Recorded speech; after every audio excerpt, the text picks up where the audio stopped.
Hey guys, tonight we walk into a medieval house just as the sun slips below the thatched rooftops, the air warm with smoke and the faint sweetness of spilled ale. You are standing there in the half-dark, listening to boards creak and animals shuffle nearby, realizing that bedtime in the Middle Ages is not quiet, private, or particularly romantic. This is the world where intimacy happens with a lot of witnesses, a lot of rules, and very few illusions. And yes, before you get too comfortable, this is one of those moments where you realize you probably wouldn't survive this era with your modern expectations intact. So, before you get comfortable, take a moment to like the video and subscribe, but only if you genuinely enjoy what I do here. As you settle in, and livelihoods, I want you to tell me where you're listening from and what the local time is for you right now. Somewhere out there, someone else is drifting off to this same story under a very different sky. Now, dim the lights, maybe turn on a fan for that soft background hum, and let's ease into tonight's journey together. You step closer to the bed, and calling it bed already feels generous. For most medieval people, this is a wooden frame stuffed with straw or feathers, if you're lucky, shoved against a wall to keep out the cold. This is where sleeping, birthing, sickness, and sex all happen in the same space. One mainstream historical fact you quickly learn is that medieval households rarely had separate bedrooms. Even modestly well-off families often shared a single sleeping area. Privacy, as you understand it, simply doesn't exist. If intimacy happens, it happens quietly, quickly, and with the awareness that someone else is always a few feet away, possibly snoring, possibly listening. You feel the weight of expectation settle on you. Sex here is not framed as self-expression or personal fulfillment. It is practical, purposeful, and deeply tied to survival. Marriage is the approved container for it, and even then, it's regulated by custom and belief.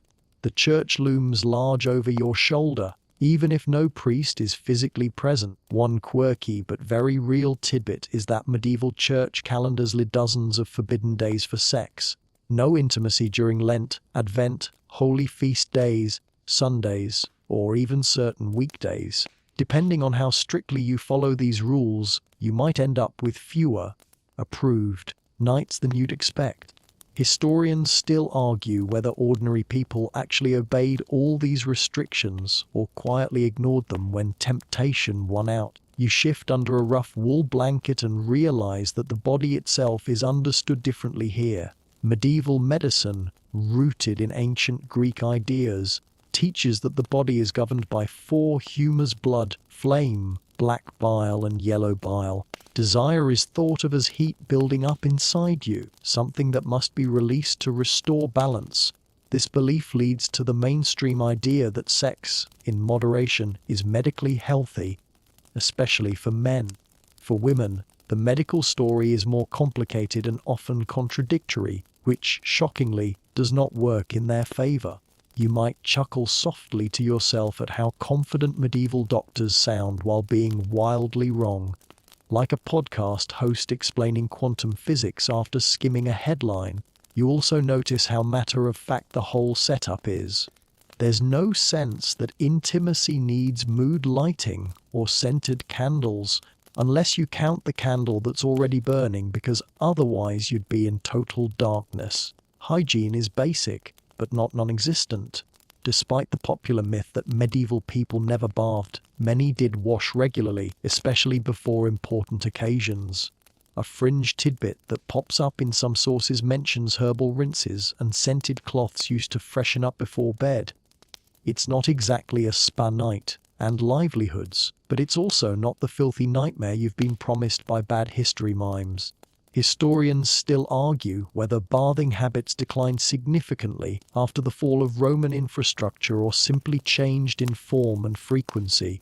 You become aware that sex is talked about less than is managed. There's no open discussion of pleasure for its own sake, yet jokes, songs, and whispered advice circulate constantly. The humor is often crude, because humor is one of the few safe outlets.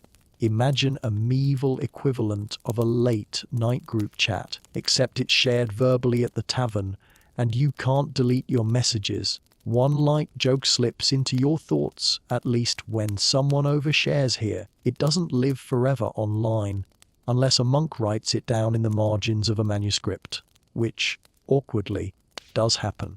The presence of religion doesn't erase desire, it just frames it as something dangerous if mishandled. You feel that tension everywhere. Sex is allowed, even encouraged, within marriage for the purpose of producing children, but pleasure is treated with suspicion. A mainstream historical teaching from theologians like Augustine suggests that enjoying sex too much edges towards sin. And yet, human nature doesn't conveniently switch off.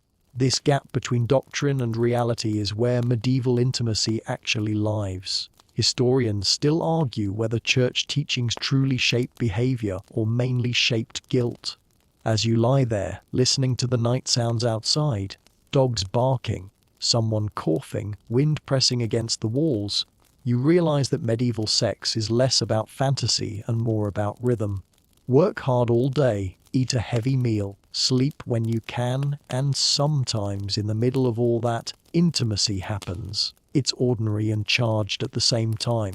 Another small joke drifts through your sleepy mind. Romance novels would have had a hard time selling in a world where foreplay competes with livestock noises. This first night leaves you with a clear sense of one thing: medieval intimacy is inseparable from the rest of life. There's no neat boundary between the sacred and the physical, the public and the private. As you drift forward in time, you carry this understanding with you. The bed is not just a place of desire, but a crossroads of belief, biology, and survival. And you're only just beginning to see how deep that goes. You wake without ceremony, because medieval mornings don't really allow for it. The same beliefs that followed you into bed now trail after you as you step into the day, and you begin to notice how deeply sex, bodies, and survival are tangled together in the medieval mind. Desire is never just desire here. It's a symptom, a signal, sometimes even a warning. You feel as though every thought about the body is filtered through faith first, medicine second, and personal feeling a distant third. The church doesn't just comment on sex, it defines the moral weather around it. One mainstream historical fact is that medieval Christianity taught sex as permissible only within marriage and primarily for procreation. Pleasure is tolerated at best, suspect at worst. You're taught, explicitly or through constant repetition, that enjoying sex too much is spiritually risky. It's a bit like being handed a dessert with a warning label that says, "Consume joyfully, but not too joyfully." You can almost hear the internal monologue forming: yes, this is allowed, but don't smile while doing it. At the same time, medieval medicine offers a parallel explanation that doesn't always line up neatly with theology. Doctors believe the body must maintain balance, and sexual release, especially for men, is thought to help regulate excess heat and fluids. Semen, in particular, is treated as a refined substance that builds up and needs release. A quirky tidbit you stumble across in medieval medical writing is the idea that too much abstinence can make men irritable, unfocused, or even ill. So on one hand, the church says restraint is holy. On the other, medicine shrugs and says restraint might give you a headache. Historians still argue whether people consciously weighed these competing authorities or simply leaned toward whichever one felt more convincing in the moment. You notice how women's bodies are framed very differently. Medieval medical theory often claims that women are colder, wetter, and more passive by nature. Desire in women is acknowledged, but treated with suspicion or explained away as imbalance. Some texts insist that women need sexual release for health. Others warn that female desire is inherently dangerous. It's a confusing, contradictory system, and you can feel how that confusion trickles down into everyday attitudes. One small, dry joke forms in your mind. Medieval science confidently explains everything, just not consistently. Belief isn't abstract here. It's reinforced through routine. You attend sermons where priests speak bluntly about sexual sin, listing forbidden acts with an alarming level of specificity. These sermons are meant to guide behavior, but they also function as education. For many people, this is how you learn what sex even is. The irony doesn't escape your attempts to suppress sexual thought end up naming and detailing it for an entire congregation.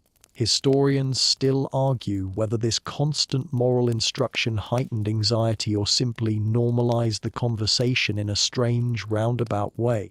Fear plays a role too. You live in a world where illness is poorly understood and death is common, especially for infants and mothers. Sex is always shadowed by risk. Pregnancy can be deadly, and infertility can be socially disastrous. One mainstream fact is that producing heirs is essential for inheritance and family survival. Without children, land fragments, names disappear, and livelihoods unravel. This pressure makes sex less about romance and more about duty. It's not that affection doesn't exist, it's that affection is rarely the point. Yet despite all this regulation, desire refuses to behave. You hear stories, jokes, and confessions that reveal a thriving undercurrent of curiosity and experimentation. A fringe tidbit appears in penitential manuals, guides for confessors that list oddly specific sexual behaviors, suggesting people were doing far more than officially approved. You imagine the poor priest listening, nodding solemnly, thinking, "This again." Historians still argue whether these manuals reflect common practice or simply obsessive clerical imagination. The language used to describe sex is revealing. It's often indirect, wrapped in metaphor or moral framing. Acts are described as using one's spouse or rendering the marital debt. That phrase sticks with you, marital debt. It implies obligation, something owed rather than desired. And yet, within that framework, couples still negotiate, still feel attraction, still experience frustration. One light joke drifts through your thoughts queue. Even in the Middle Ages, nothing kills the mood quite like accounting terminology. You also become aware that belief isn't uniform.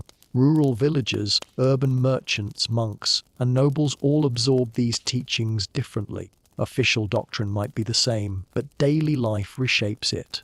In practice, many people treat church rules as ideals rather than absolutes. You sense a quiet flexibility, rules bent, reinterpreted, or ignored when survival or emotion demands it. Historians still argue whether this gap between belief and behavior undermined church authority or simply proved its adaptability. As evening approaches again, you realize that medieval sex isn't defined by ignorance so much as by competing explanations. Faith says one thing, medicine another, experience a third.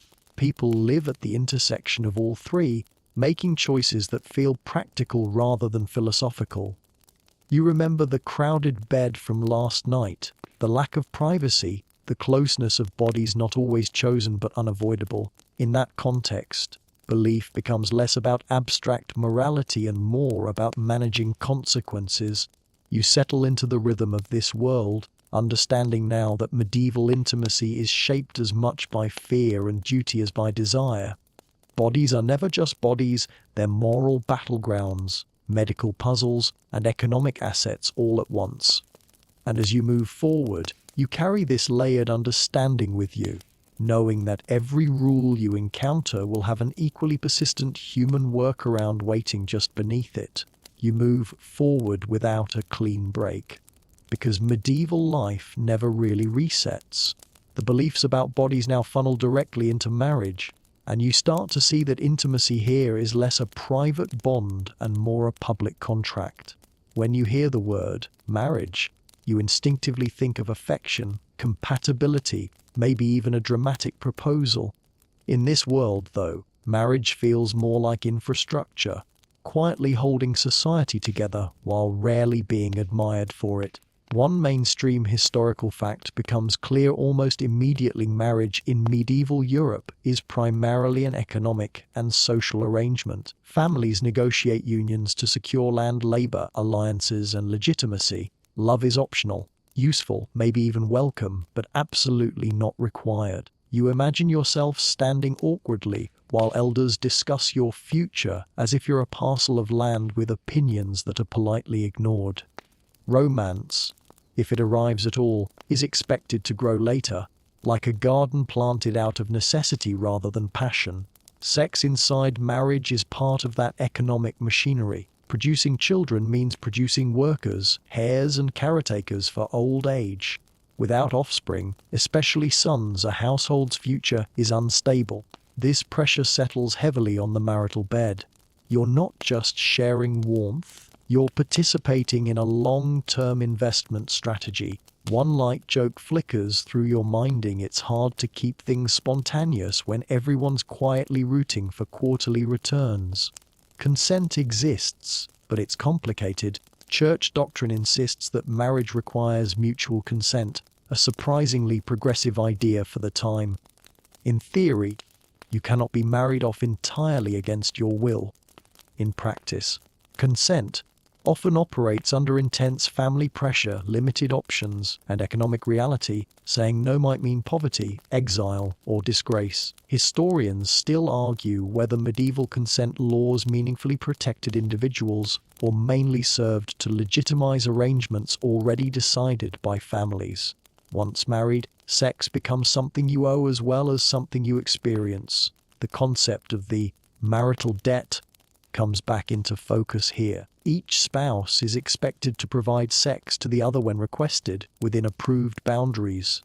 Refusal without a valid reason, illness, religious observance, can be considered sinful. You feel how strange this sex framed not as mutual desire, but as duty. It's like being told that affection is part of your job description. Yet within that structure, people still find ways to negotiate. Couples argue, reconcile, withhold, comply, and compromise, just as they always have. Court records reveal disputes where spouses accuse each other of neglecting marital obligations. A quirky tidbit you encounter is that some medieval lawsuits hinge on whether a marriage was consummated at all. Witnesses might testify about bedding ceremonies, or even whether the couple shared a room. You wince at the idea of your private life being debated in public, then remind yourself that privacy is a modern luxury. Class shapes marriage dramatically. Among peasants, marriage often comes later, after both partners can contribute labor. Among nobles, marriages are arranged early, sometimes when the bride and groom are still children, with consummation delayed until puberty. In both cases, sex is less about timing your feelings and more about timing your usefulness. Historians still argue whether peasant marriages offered more emotional freedom than noble ones, or simply a different set of constraints. Women bear the heaviest risk in this system. Pregnancy and childbirth are dangerous, and repeated pregnancies wear the body down. Still, a wife's value is often measured by her fertility. Failing to produce children can lead to blame, social tension, or abandonment. You notice how medical theory conveniently supports this imbalance, often assuming infertility is a woman's fault. One dry, modern aside creeps in somehow. It's always the same half of the population getting the side eye. Men, meanwhile, carry expectations of virility and authority. A husband is supposed to manage the household, satisfy his wife sexually, and produce hires. Failure here can damage reputation and masculinity. Court cases include accusations of impotence, sometimes leading to annulments. Imagine being required to prove your sexual capability in front of officials. It's an anxiety-inducing thought that makes modern performance reviews seem merciful by comparison. The wedding night itself looms large in cultural imagination. For elites especially, it can be a semi-public event, with witnesses escorting the couple to ensure consummation. This isn't about titillation, it's about legal certainty. Sex here finalizes contracts. A fringe tidbit appears in accounts of bedding ceremonies involving jokes, prayers, and sometimes overly enthusiastic encouragement from onlookers. You can't help but think that nothing kills the mood faster than a cheering section with candles. Despite all this structure, affection does sometimes grow. Letters and poems survive that show tenderness between spouses, grief at loss, and genuine companionship. These moments remind you that people are robots executing social scripts. They feel joy, frustration, and longing, even when those feelings are not the point of the arrangement. Historians still argue how common affectionate marriages were, but their existence is undeniable. As night falls again, you lie beside your spouse, chosen, assigned, or somewhere in between, and feel the weight of the system pressing down. Sex is never just sex here. It's labor, obligation, hope, and risk rolled into one act. And yet, within that pressure cooker, people still laugh, still sneak moments of closeness, still find ways to make meaning. You drift onward carrying the realization that medieval marriage is less about hearts and more about survival, and that intimacy, even then, and livelihoods, refuses to be reduced to a ledger entry. You don't leave marriage behind as a neat category, because the next thing you feel pressing in is the question of consent, and how slippery that word becomes in a medieval setting. You've already seen that marriage is structured by duty, family pressure, and survival, so now you start asking the uncomfortable follow-up. How much choice does anyone really have? The answer, you realize, is complicated enough to make your head ache, and not just because medieval ale isn't exactly hydrating. One mainstream historical fact stands out early. Medieval law and church teaching both insist that valid marriage requires consent from both parties. This is repeated often, almost defensively, as if saying it enough times will make it universally true. Consent, in theory, can be expressed privately.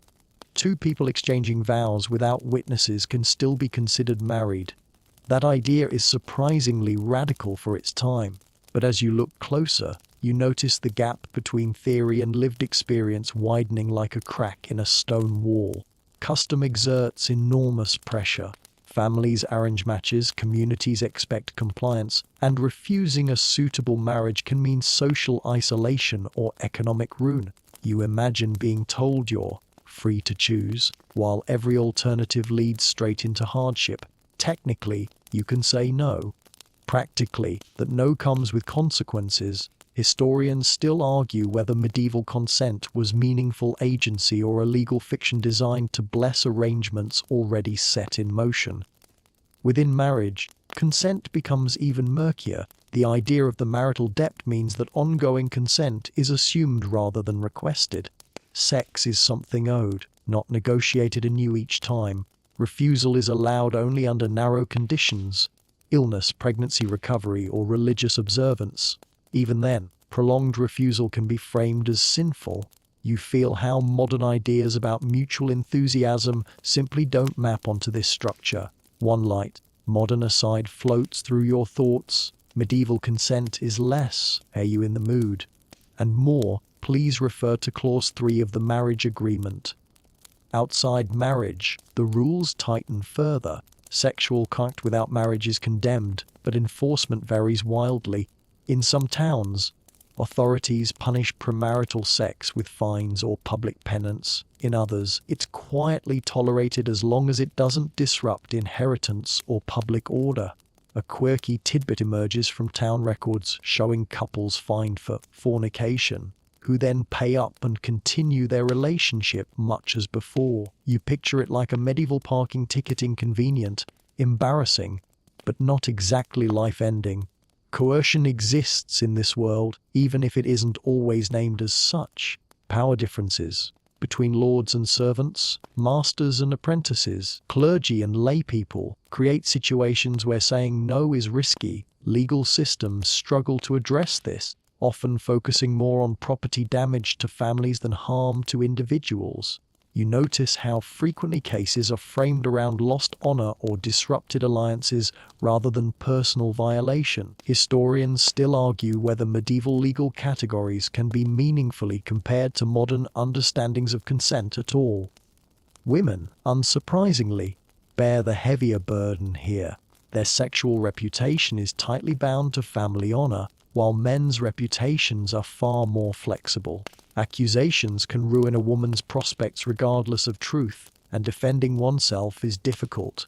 At the same time, women are not entirely powerless. Court records show women bringing complaints, negotiating settlements, and using community support to assert their version of events. It's not equality, but it's not total silence either. You think, not for the first time, that medieval women must have developed extraordinary resilience simply to get through the day. Men face expectations too, though of a different kind. Masculinity is tied to control of self, household, and dependence. Failing to manage one's sexual household can damage status, yet the system often excuses male behavior that would be harshly punished in women. One dry joke slips in. Medieval double standards are so well established they probably have their own guild. Custom also dictates how relationships begin.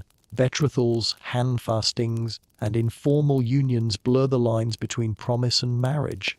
In some regions, living together and presenting yourselves as a couple can effectively make you married in the eyes of the community. Sex, in these cases, doesn't follow marriage so much as confirm it. A fringe tidbit appears in records of couples arguing over whether words spoken years earlier constituted binding consent. You imagine medieval breakups involving witnesses and legal opinions. Suddenly ghosting feels refreshingly simple. The church attempts to regulate all of this through confession. You're expected to examine your conscience, list transgressions, and accept penance. This system acknowledges that people stray while still insisting on moral boundaries. It's oddly intimate. Priests know far more about parishioners' bedrooms than anyone would probably prefer. Historians still argue whether confession functioned as social control or emotional release, or some uneasy mix of both. You sense how consent, custom, and caution overlap rather than exist as neat categories. Choices are shaped by hunger, fear, obligation, and hope. People navigate this landscape pragmatically, doing what they can to survive with dignity intact. The modern instinct to sort actions into clean moral boxes doesn't quite work here. Instead, you're left with gradients, compromises, and uncomfortable truths. As night returns, you think back to the crowded bed, the watchful beliefs, the economic weight of marriage. Consent in medieval times isn't absent, but it's constrained, contextual, and constantly negotiated against forces longer than any individual. You drift forward carrying that awareness, knowing that intimacy here is never just about two people. It's about the invisible hands of custom and power guiding where, when, and how choice is allowed to exist at all. You don't escape those invisible hands of power as you move on, because now you feel the church fully settle into the room with you, not as a distant idea, but as a daily presence shaping when, how, and even if intimacy is allowed. It's less like a single authority and more like a constant background hum, easy to ignore for a moment, but impossible to shut off completely. You realize that medieval sex doesn't just happen between people, it happens on a calendar. One mainstream historical fact quickly becomes unavoidable. The medieval church regulates sex through time as much as through morality. Certain days are strictly off limits. Sundays, feast days, saints' days, Lent, Advent, and periods of fasting.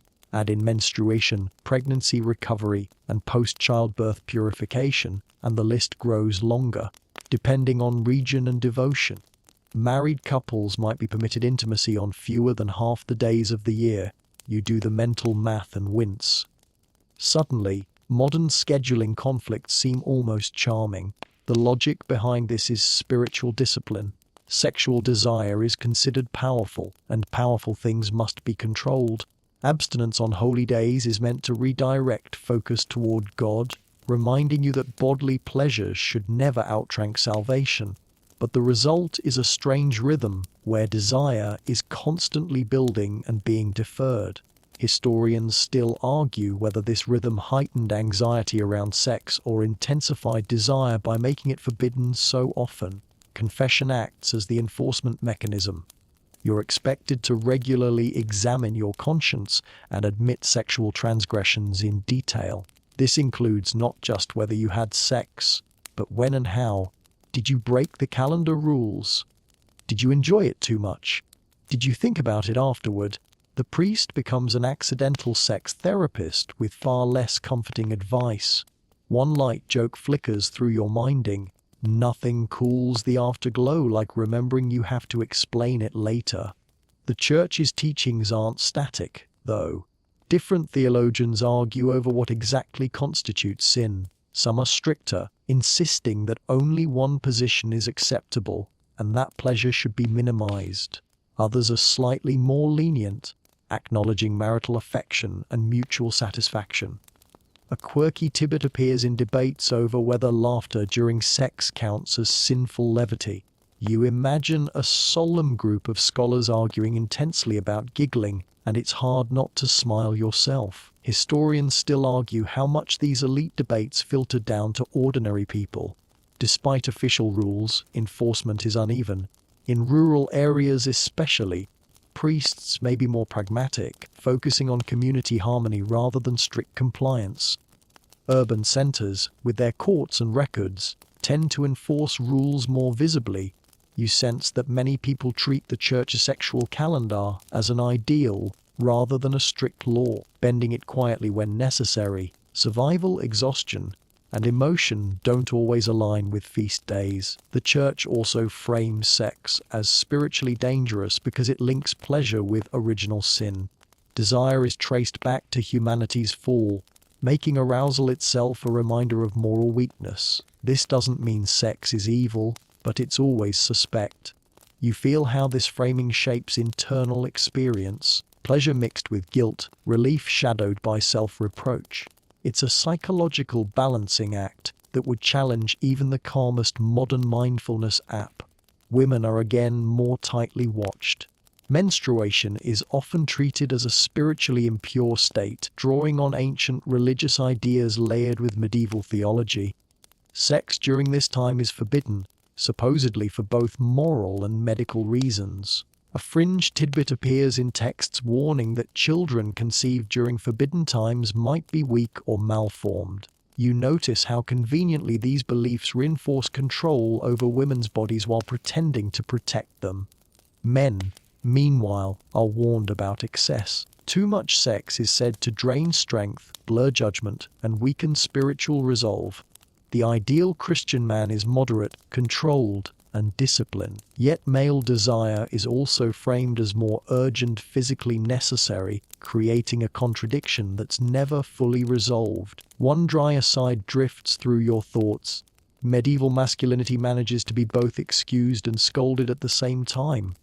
A talent that hasn't entirely disappeared. The church's influence extends into the bedroom itself. Prayers are recommended before and after sex, transforming intimacy into something almost liturgical. The idea is not to eliminate pleasure, but to sanctify it by intention. Whether couples actually follow this advice is another question entirely. Historians still argue whether such practices were widespread or largely aspirational, promoted more often than practiced. You start to see that the church's watchful eye doesn't eliminate desire, it reshapes how desire is understood. Sex becomes something you schedule, justify, confess, and contextualize. It's never just an act. It's an event with moral paperwork attached. Yet people adapt. They learn which rules are enforced, which are flexible, and which exist mostly in sermons. As night falls again, you feel the quiet negotiation begin. Is tonight permitted? Does it matter? Will anyone know? The church may define the ideal, but lived reality fills in the gaps. You remember the earlier talk of crowded beds and economic marriage, and now you add this layer of temporal control on top. Intimacy here is not spontaneous, it's negotiated against doctrine, fatigue, and longing. You drift onward with the realization that medieval sex exists in constant dialogue with authority. The church doesn't just say no, it says, not now. Not like that, and think carefully afterward. And yet, despite all this, desire persists, stubborn and human, finding its moments in the quiet spaces between bells, feast days, and whispered prayers.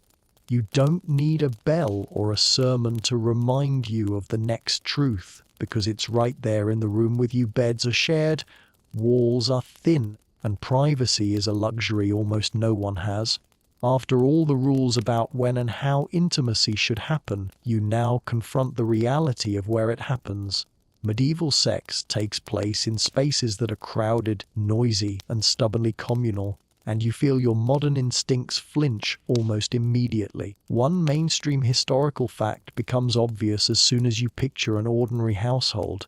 Most medieval homes consist of 1 or 2 rooms. Families sleep together. Parents, children, sometimes servants or apprentices, often in the same space. Even among the better off, separate bedrooms are rare until the late Middle Ages. The bed itself is valuable furniture, sometimes the most expensive object in the house. Sharing it isn't intimacy, it's practicality. You lie there imagining the soundtrack of breathing, coughing, animals shifting nearby, and someone inevitably getting up in the night, and you realize that secrecy is almost impossible. This lack of privacy shapes behavior. Intimacy tends to happen at night, quietly, under blankets, with an acute awareness of who might be listening. You don't light extra candles because light draws attention. You don't linger because lingering invites questions. Sex becomes something efficient, almost tactical. One light joke slips through your thoughts. Medieval lovers would have been Olympic-level experts at not making eye contact in the morning. Children are everywhere. They sleep near you, sometimes in the same bed when they're small. This doesn't mean medieval people are indifferent to boundaries. It means boundaries are negotiated differently. You sense an unspoken understanding about when to look away, when to pretend to be asleep. Historians still argue how children interpreted what they overheard or observed, and how much was consciously hidden versus quietly normalized. Among the poor, privacy is nearly non-existent. Among the wealthy, it's relative. Nobles may have chambers and curtains, but even there, servants come and go, fires need tending, and messages are delivered at all hours. Beds are semi-public spaces. Receiving visitors while reclining isn't unusual. The idea that the bedroom is a strictly private retreat simply doesn't apply. And livelihoods. You imagine trying to relax under those conditions and can't help but admire the medieval capacity for tuning things out. A quirky tidbit appears in household accounts mentioning bed curtains not just for warmth, but for modesty. These curtains create a visual barrier, if not an acoustic one. You picture them as the medieval equivalent of noise-cancelling headphones. Optimistic, but limited. And livelihoods. Historians still argue whether bed curtains significantly increased privacy or mainly offered psychological comfort. This closeness affects how intimacy is perceived. Sex isn't surrounded by secrecy and mystique. It's part of the rhythm of life, like eating or sleeping. That doesn't mean it's casual or meaningless, but it's less isolated. You begin to understand why medieval humor is so blunt. When nothing is fully hidden, euphemism feels unnecessary. One dry aside floats through your mind. When everyone knows everyone else's business, subtlety becomes optional. Communal sleeping also reinforces hierarchy. Who gets the bed? Who sleeps on pallets? Who shares with whom? These arrangements reflect status and power. A married couple might have the bed while children or servants sleep nearby. This proximity makes authority visible even at night. Intimacy doesn't erase social order, it happens within it. Historians still argue whether these arrangements fostered stronger family bonds or simply normalized inequality from an early age. You also notice how illness and intimacy collide. The same bed is used for sex, childbirth, and sickness. There's no separate sick room for most people. You imagine tending a feverish child where you also conceived them, and the emotional layering feels intense. Bodies here are not compartmentalized into healthy and private zones. Everything overlaps. A fringe tidbit appears in records describing beds moved closer to hearths for warmth during illness, then used again for ordinary sleep once recovery comes. Sound becomes part of the experience. Floors creak, mattresses rustle, animals shift. You become acutely aware of your own body, every movement measured. Silence is valued, but true silence is rare. This constant awareness likely shapes sexual habits, encouraging restraint and discouraging experimentation that might draw attention. Historians still argue whether this environment limited sexual expression or simply redirected it into quieter forms. Despite all this, people adapt. You hear of coded signals, whispered timing, and routines that create small windows of relative privacy. Children are sent on errands. Servants are distracted. Even in crowded spaces, humans carve out moments. One light joke lands gentling where there's a will, there's a way, and usually a very strategic cough. You also start to see how this environment influences memory. Intimacy isn't staged as a dramatic event, it's folded into daily life. That doesn't make it forgettable, but it does make it less theatrical. The modern idea of the bedroom as a personal sanctuary simply doesn't apply here. The bed is a shared tool, like a table or a bench, repurposed as needed.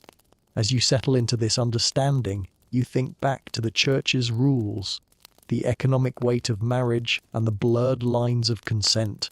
All of it plays out in these cramped rooms. Ideals collide with reality here, night after night. Privacy isn't assumed, it's improvised. Desire isn't indulged, it's negotiated against noise, bodies, and proximity. You drift forward with a new appreciation for how space shapes intimacy. Medieval sex isn't just governed by belief and law. It's constrained by architecture. Low ceilings, shared rooms, and narrow walls quietly dictate what's possible. And as you carry this with you, you realize that before you even consider pleasure or sin, medieval intimacy first has to pass a far more basic testing and livelihoods. Can you do this without waking everyone else up? You carry the cramped rooms with you as another layer slides into place, because once you're this close to other bodies, hygiene becomes impossible to ignore. This is where the modern imagination tends to panic. Images of filth, stench, and permanent grime rush in, but as you look more carefully, the reality turns out to be quieter, messier, and far more human. And livelihoods. Medieval people are not oblivious to cleanliness, they're just working with different tools and assumptions than you are. One mainstream historical fact steadies the picture right away. Medieval Europeans did bathe and wash, though not always in the way you expect. Public bathhouses exist in many towns, especially earlier in the Middle Ages, and washing hands and faces daily is common. Full immersion baths happen less frequently, often tied to seasons, health, or special occasions. Soap, made from animal fat and lye, is available, if harsh. You wrinkle your nose imagining it, then remind yourself that your own shampoo would probably seem like witchcraft here. Cleanliness carries moral weight. Washing isn't just about comfort, it's associated with health, order, and sometimes spiritual purity. You hear sermons linking bodily discipline with moral discipline, though the two aren't perfectly aligned. A quirky tidbit appears in household advice suggesting washing before marital intimacy as a sign of respect. It's not universal, but it exists, quietly contradicting the myth that no one cared. Historians still argue how widespread such practices were across class and region. Smell is part of life, though. You can't escape it entirely in a world without modern sanitation. Bodies smell like labor, smoke, animals, and wool. But people are used to it. Your modern sensitivity is the old one out here. Strong scents are masked with herbs, lavender, rosemary, sage, or by rubbing scented oils into cloth. You imagine a medieval version of freshening up, less clinical and more botanical. One light joke floats in. When your deodorant is literally a handful of herbs, expectations adjust quickly. Teeth are another quiet surprise. While dental care is basic, many medieval people have surprisingly healthy teeth, especially compared to later centuries flooded with sugar. Chewing sticks and herbal rinses are common, and livelihoods. Bad breath exists, of course, but it's not the universal catastrophe you've been promised. This matters for intimacy in ways you hadn't considered. Closeness is easier when mouths aren't constantly a problem. Historians still argue whether overall oral health declined or improved across different medieval periods. The bedroom itself is managed for cleanliness as much as possible. Straw mattresses are replaced periodically, lines aired out, and bedding beaten to remove pests. Is it perfect? No. Is it total neglect? Also no. A fringed tidbit surfaces in records of women tasked with maintaining household linens, emphasizing how much labor goes into keeping beds usable. You realize that intimacy here relies on invisible work, washing, mending, airing, that rarely makes it into grand historical narratives. Water availability shapes habits. In towns with wells or rivers, washing is easier. In rural areas, it depends on season and weather. Cold discourages bathing, not ignorance. You imagine plunging into icy water in winter and suddenly feel very forgiving. One dry aside drifts through your thoughts. I'll skip the bath today. Hits differently when hypothermia is on the table. Sex self is understood as something that can affect health. Medieval medicine warns against intimacy immediately after heavy meals or strenuous labor, believing it disrupts digestion and balance. Cleanliness before and after is sometimes recommended to prevent illness. These ideas aren't scientific by modern standards, but they show an ongoing concern with bodily care. Historians still argue whether such advice was commonly followed or mostly aspirational. Like modern wellness tips everyone knows and few obey consistently, women face additional expectations. Menstrual blood is viewed with suspicion, blending medical misunderstanding and religious taboo. Washing after menstruation is emphasized, not just for comfort but for moral reasons. You feel how these beliefs reinforce control while also acknowledging the body's cycles. It's complicated and often unfair, but not indifferent. One light, modern joke sneaks in medieval biology gets a lot wrong, but it's very confident about it. Bathhouses themselves carry mixed reputations. Early on, they're social spaces, places to wash, relax, and even socialize across genders. Over time, moral suspicion grows, and some bathhouses are associated with illicit behavior. You see how cleanliness and sexuality blur in public imagination, making even washing feel morally charged. Historians still argue whether bathhouses truly declined due to moral panic or simply changed function as infrastructure shifted. You start to understand that hygiene myths persist because they're dramatic. The truth is subtler. Medieval people manage their bodies within constraints of climate, technology, and belief. They notice discomfort. They dislike filth. They do what they can. Intimacy doesn't happen in a vacuum of neglect. It happens amid routines of care that are easy to overlook from a distance. As night approaches again, you think back to the shared bed, the watchful church, the economic weight of marriage. Cleanliness isn't about luxury here. It's about making closeness tolerable, even respectful. When bodies are this close and space is this limited, hygiene becomes an act of consideration. You might not smell like soap and citrus, but you don't want to be unbearable either. You drift onward with a calmer image. Medieval intimacy isn't taking place in a swamp of indifference. It's unfolding in a world where people adapt, improvise, and care in ways that make sense to them. The myths fall away, replaced by something more ordinary and more believable. Humans doing their best to feel comfortable in their own skin, even when that skin is wrapped in wool, scented with herbs, and sharing a bed with half the household and livelihoods. You carry that calmer image forward because once hygiene and closeness are accounted for, your thoughts inevitably turn to what medieval intimacy is really aiming at: fertility. In this world, sex and reproduction are so tightly linked that separating them feels almost unnatural. You sense it immediately. The quiet calculation behind every union, every shared bed, every anxious glance at a calendar. Pleasure may be debated, restricted, or tolerated, but children are the unmistakable goal. One mainstream historical fact anchors everything here: reproducing heirs is essential to medieval family survival. Children mean labor for farms and workshops, continuity for family names, and security in old age. Without them, households fracture. Land reverts, trades disappear, and widows or widowers become vulnerable. You feel how this pressure sits especially heavy on women. whose bodies become the focal point of hope and fear. Pregnancy is celebrated, but it is also dangerous, a risk taken again and again because the alternative feels worse. Fertility isn't taken for granted. Infant mortality is high, miscarriages are common, and childbirth can be fatal. You imagine the emotional whiplash of joy and dread layered together, hope tempered by memory. Medieval people understand this uncertainty deeply. It shapes how they approach sex, not as casual recreation, but as a gamble with real stakes.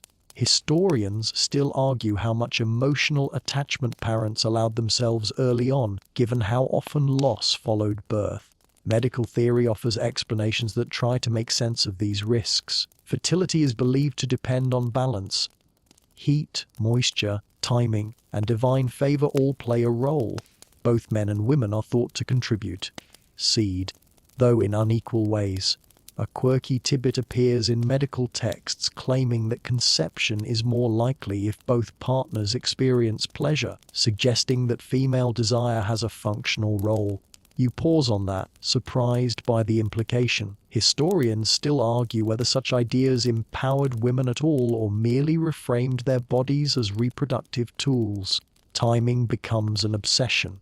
Certain seasons are believed more favorable for conception. Certain positions, postures, and even emotional states are thought to influence the sex and health of the child.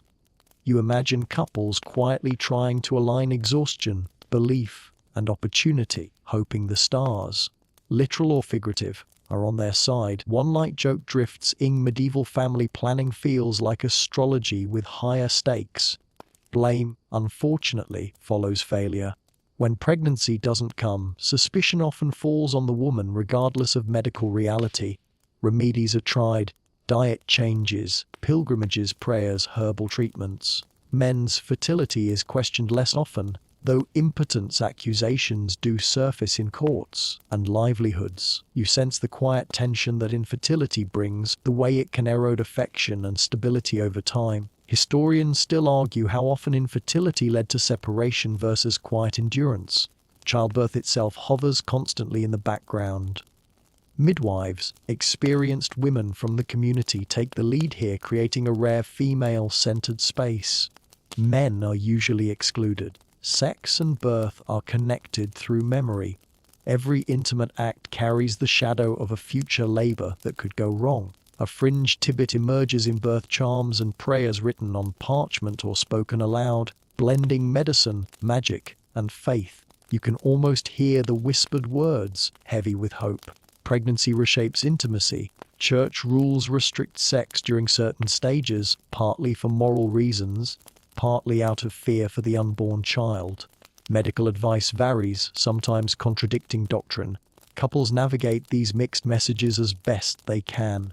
You notice how often medieval life demands practical decision-making in the face of theoretical disagreement. Historians still argue whether religious restrictions meaningfully reduced sexual activity during pregnancy or were loosely observed. Children who do arrive are quickly woven into daily life. There's little separation between adult and child spaces, which circles you back to shared beds and crowded rooms. Fertility isn't just biological, it's social. A child's legitimacy determines inheritance and status. Sex outside marriage threatens that order, which explains the intense anxiety around it. One dry aside slips through your thoughts, Olg. Medieval society is less concerned with how children are conceived than whether the paperwork lines up afterward. You begin to see how hope sustains people. Despite danger, despite loss, couples keep trying. Intimacy becomes an act of optimism as much as duty. Each shared night carries the possibility of future laughter, labor, and care. That hope doesn't erase fear, but it gives fear a reason to be endured. As evening returns yet again, you lie back with this weight resting gently but firmly on your chest. Sex here is never just about the present moment. It points forward, toward heirs not yet born, toward risks not yet faced. Desire is shaped by that forward gaze, made cautious, sometimes anxious, but also deeply purposeful. You drift onward knowing that medieval intimacy is haunted by the future. Every act is a question asked of fate: will this bring life, loss, or nothing at all? And in a world where survival is never guaranteed, even asking that question takes courage.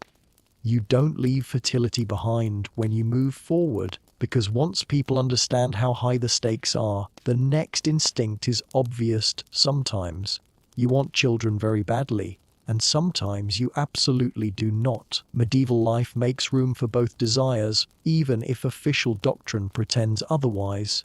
So now you find yourself in the quieter, more secretive corners of intimacy, where people trade knowledge in whispers and pass down methods that never quite make it into sermons. One mainstream historical fact sets the tone here: the medieval church officially condemns any attempt to prevent conception. Sex is meant to be open to life, and deliberately blocking that outcome is labeled sinful. On paper, this seems definitive. In practice, it creates a tension that practically invites workarounds. You sense it immediately. Where rules are strict and risks are high, ingenuity flourishes. Knowledge about avoiding pregnancy exists, and it's older than the Middle Ages. Medical texts, many inherited from ancient Greek and Roman sources, describe methods to limit conception. These ideas circulate unevenly, filtered through midwives, healers, and experienced women. A quirky tidbit you encounter is the repeated mention of herbal preparations, penna oil, rue, and other plants believed to influence fertility. Whether they worked is another matter entirely. Historians still argue which of these remedies had real physiological effects and which were wishful thinking wrapped in tradition. Timing is one of the most common strategies. People believe that conception is more likely at certain points in a woman's cycle, though the science is fuzzy. Avoiding those times becomes a practical form of control. You imagine couples quietly tracking signs, relying on observation rather than charts. One light joke drifts through your thoughts. Medieval cycle tracking comes with fewer apps, but just as much guesswork. Physical methods appear too, though they're rarely discussed openly. Coitus interruptus, withdrawal, is known and mentioned in moral texts, usually as an example of what not to do. Its inclusion alone tells you it's common enough to worry authorities. A fringe tidbit surfaces in penitential manuals listing it among confessable acts, which strongly suggests people are doing it with some frequency. Historians still argue whether its effectiveness was widely understood or simply hoped for. Then there's magic, or what modern minds would call magic. Charms, amulets, spoken spells, and written prayers are used to influence fertility in both directions. Some are worn on the body, others are placed under beds or buried near doorways. You might smile at the idea, but in a world where medicine, religion, and magic overlap freely, this makes sense. When outcomes are uncertain and explanations limited, symbolic control offers comfort. One dry aside floats in G. When biology won't answer your questions, symbolism steps up confidently. Midwives play a central role here. They're the keepers of practical knowledge about bodies, cycles, and birth. Their expertise gives them quiet influence over reproductive outcomes. This makes them valuable and sometimes suspect. Accusations of wrongdoing, even witchcraft, can follow women who know too much. Historians still argue whether fear of midwives stems more from misogyny or genuine anxiety about uncontrolled reproductive power. Social class shapes access to this knowledge. Wealthier women may consult physicians or own medical texts, while poorer women rely on oral tradition. But oral tradition is resilient. Advice is shared during work, childbirth, and illness, passed from older women to younger ones. You sense a network of quiet mentorship operating beneath official silence. It's not rebellion so much as adaptation. Men are involved too, though often less informed. Some remedies focus on male behavior, diet, moderation, or avoiding certain acts believed to increase potency. Responsibility for preventing pregnancy tends to fall more heavily on women, but men are not entirely absent from the conversation. One light joke slips in. Medieval sex education is mostly figure it out and hope for the best. The church responds to all this with suspicion. Charms and herbs blur the line between medicine and forbidden magic. Condemnation grows stronger over time, especially as authorities seek tighter control. Yet enforcement remains uneven. What's condemned from the pulpit is often tolerated in practice, especially when it prevents scandal or hardship and livelihoods. Historians still argue whether this selective enforcement reflects pragmatism or quiet acknowledgement of necessity. You begin to see contraception not as a unified system, but as a patchwork of beliefs, habits, and hopes. Some methods probably reduce risk, others do nothing but offer peace of mind. That peace matters. In a world where pregnancy can be deadly and poverty crushing, even the illusion of control has value. This secret knowledge creates a contrast with the public emphasis on fertility. Outwardly, children are blessings, proof of God's favor. Privately, people calculate, delay, and sometimes avoid. Intimacy becomes a site of negotiation between doctrine and reality. One dry, modern aside drifts in. Medieval people may not have had modern science, but they absolutely understood risk management. As night settles again, you feel the dual pull, hope on one side, caution on the other. Every shared moment carries an undercurrent of calculation, whether acknowledged or not. You remember the herbs, the timing, the whispered advice, and realize how much of medieval sexual life lives in these unrecorded spaces. You drift forward knowing that medieval intimacy isn't naive or unthinking. It's careful, sometimes fearful, often inventive. Beneath official silence lies a deep well of practical knowledge, passed hand to hand, generation to generation. And while the church may claim authority over bodies, lived experience quietly rewrites the rules whenever survival demands it. You move deeper into the world of bodies and beliefs, because once people are navigating fertility, hygiene, and church calendars, another layer emerges, the medical understanding of desire itself. In the medieval imagination, sexual activity is not just moral or social. It is physiological, a force that courses through the body and must be managed carefully, lest it throw your health out of balance. You feel it everywhere, from advice books to casual gossip whispered over kitchen fires. One mainstream historical fact anchors this. Medieval medicine is based largely on the theory of the four humors: blood, phlegm, black bile, and yellow bile. Desire, sexual performance, and fertility are all thought to depend on the proper balance of these fluids. Men are described as hot and dry, women as cold and wet, and sexual activity is said to redistribute these humors in ways that affect mood, health, and even personality. You start to picture intimacy as a kind of chemical negotiation with the stakes surprisingly high.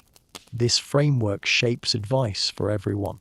Men are warned that too much sex weakens their vital heat, causing fatigue, illness, or loss of virility. Women are cautioned that sexual excess can disrupt menstruation, damage fertility, or provoke hysteria.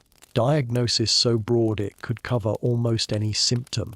A quirky tidbit you encounter is the belief that orgasm in men is necessary for health, while orgasm in women is debated, sometimes encouraged, sometimes discouraged depending on the source. Historians still argue how seriously ordinary people took these prescriptions, and whether they guided behavior or simply justified pre-existing patterns. Sex is also linked to diet and temperament. Foods considered hot, cold, can either enhance or suppress desire. You imagine a couple carefully planning meals for maximum reproductive effect: honey, ginger, and spices for vigor, cucumbers and dairy to cool excess. One light joke drifts in: if medieval cooking didn't give you indigestion, it might just give you libido management duties too. Herbal remedies appear repeatedly in medical texts as ways to stimulate or restrain desire. Rue, saffron, and even more exotic concoctions are recommended. Sometimes the advice is practical, sometimes it borders on magical thinking. You can almost see a medieval couple consulting their herb jar like a modern person reads a wellness app. Medical advice also extends to timing. Desire is thought to ebb and flow with seasons, age, and physical condition. Married couples are advised to avoid sex after heavy labor, illness, or even too close to mealtimes. The reasoning is partly nutritional. Sex is expensive, energetically, and partly humoral. Pleasure and health are intertwined. Historians still argue whether these recommendations were primarily aspirational or genuinely followed in daily life. Women's sexuality is especially scrutinized. Desire is acknowledged but framed as potentially dangerous, a force that must be monitored lest it disrupt the household or offend God. And livelihoods, that doesn't mean women don't enjoy sex, it means their enjoyment is interpreted through a medical lens, often with warning labels attached. You sense that women had to navigate a complex web of moral, medical, and practical advice just to know if their own feelings were healthy. One dry aside drifts through your thoughts. Modern sex advice leaflets might be simpler. Men, meanwhile, face pressure to perform and to produce heirs. Impotence or lack of virility is considered a medical and social failure. Remedies range from diet and exercise to amulets, potions, and rituals designed to restore balance. A fringe tidbit you encounter involves instructions for applying mixtures to particular body parts in order to enhance potency. Advice that walks the line between medicine and superstition. Historians still argue how widely these remedies were used, or whether they function more as moral guidance than physiological intervention. Even the timing of sex in relation to pregnancy carries medical weight. Certain stages are believed risky or beneficial. Depending on humoral balance, couples are advised to adjust activity accordingly. You realize that medieval sex is rarely spontaneous. It's a series of calculated decisions influenced by observation, belief, and survival. Pleasure exists, but it is always contextualized. The overlap of medicine and morality is striking. Desire is simultaneously necessary, dangerous, and controllable. You feel how this shapes behavior. Hesitation, preparation, calculation, ritual. The body is never neutral. It is a site of constant negotiation between instincts, doctrine, and theory. One light joke floats through your mind. Modern dating apps wouldn't stand a chance against this kind of pre-date checklist. As night draws closer, you see how people live within these frameworks. Even if not fully accurate, medical theory shapes attitudes, expectations, and intimate strategies. You carry forward an understanding that in the medieval imagination, sex is more than pleasure, more than duty. It's a bodily science, a moral exercise, and a practical consideration all at once. You carry that intricate web of humors, doctrine, and timing into the next layer, women's work and agency. Because once you start looking closely, you notice that medieval intimacy isn't only about rules imposed from above.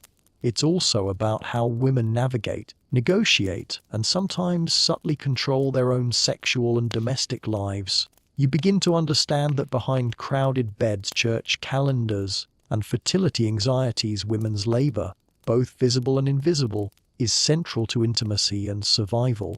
One mainstream historical fact anchors this insight. Women manage households, organize labor, and ensure survival. Cooking, cleaning, tending animals, managing water and fire. These tasks consume much of the day, and they directly influence family health and comfort. Clean beds, fed children, and fresh lines all make sexual intimacy possible. Neglected work makes it difficult. You picture a medieval woman moving through these tasks with both practicality and quiet authority.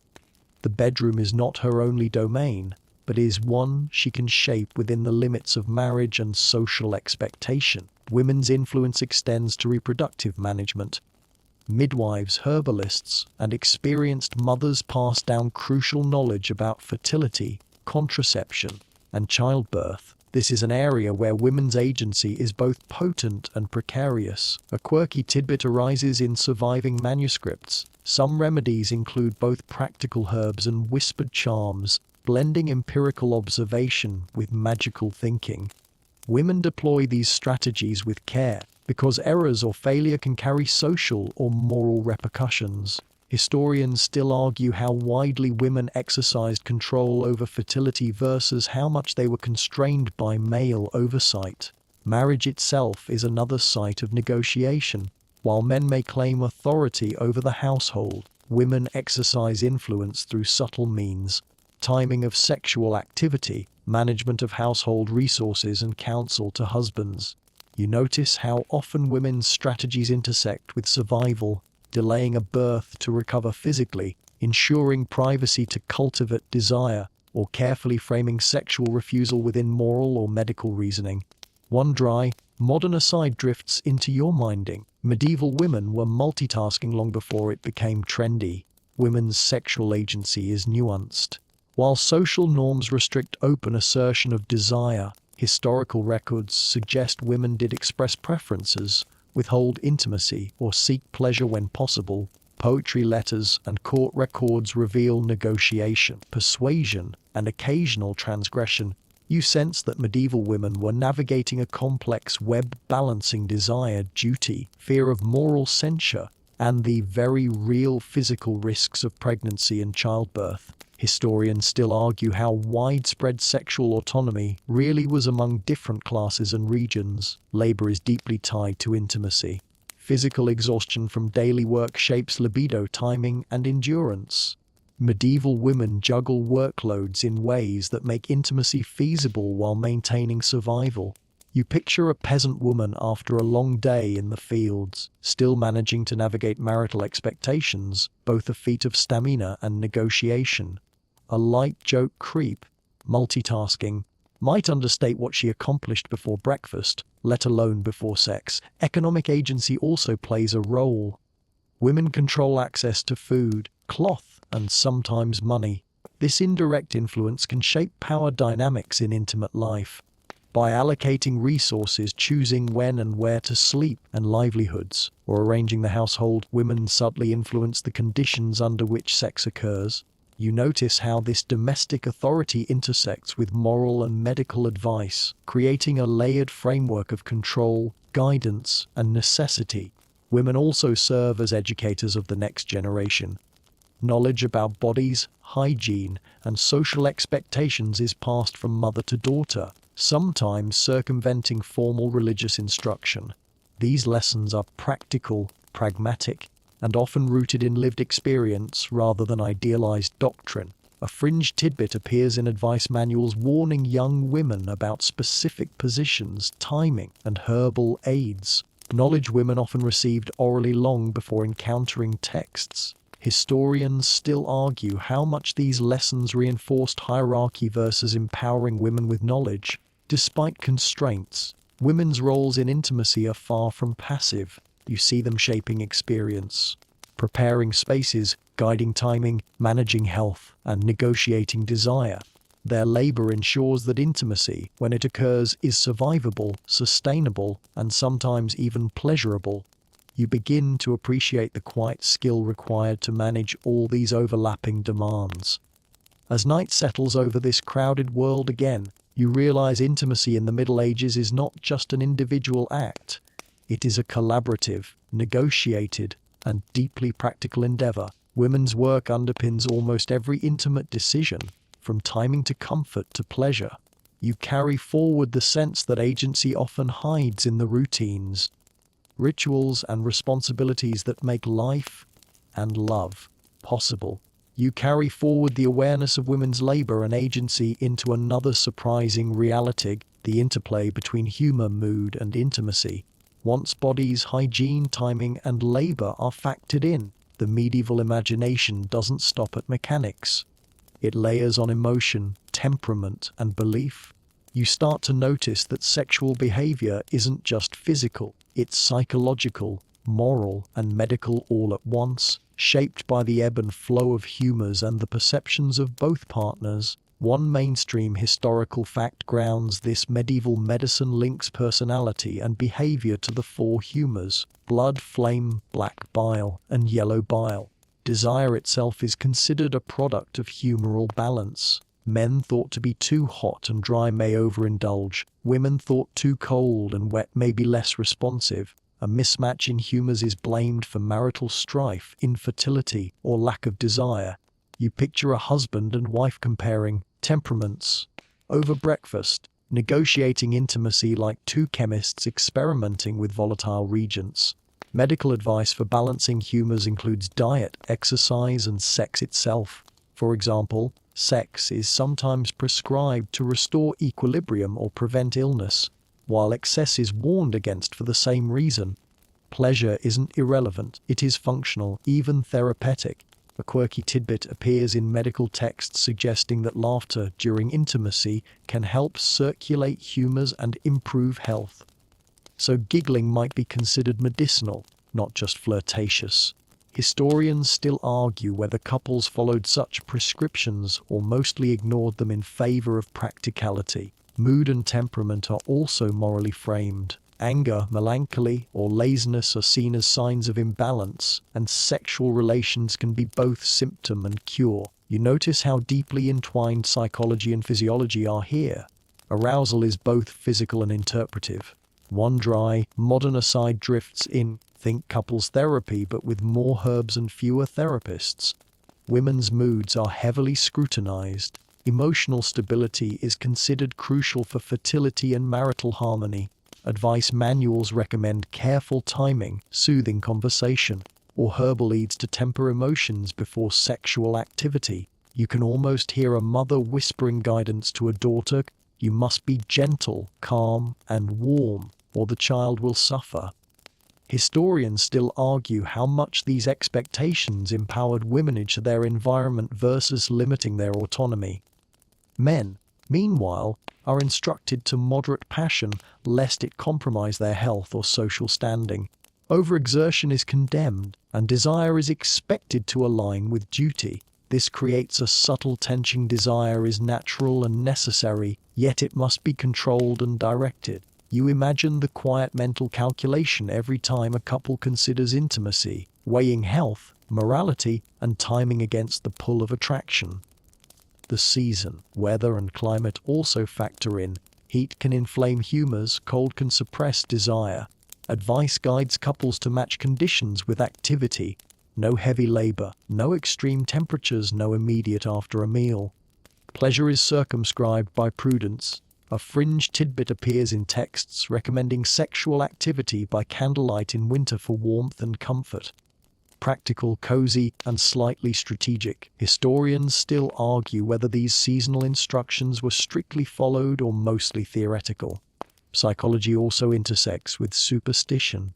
Dreams, omens, and divine favor influence sexual behavior. A good mood might be read as a sign that conception will succeed. Irritability might warn of misfortune.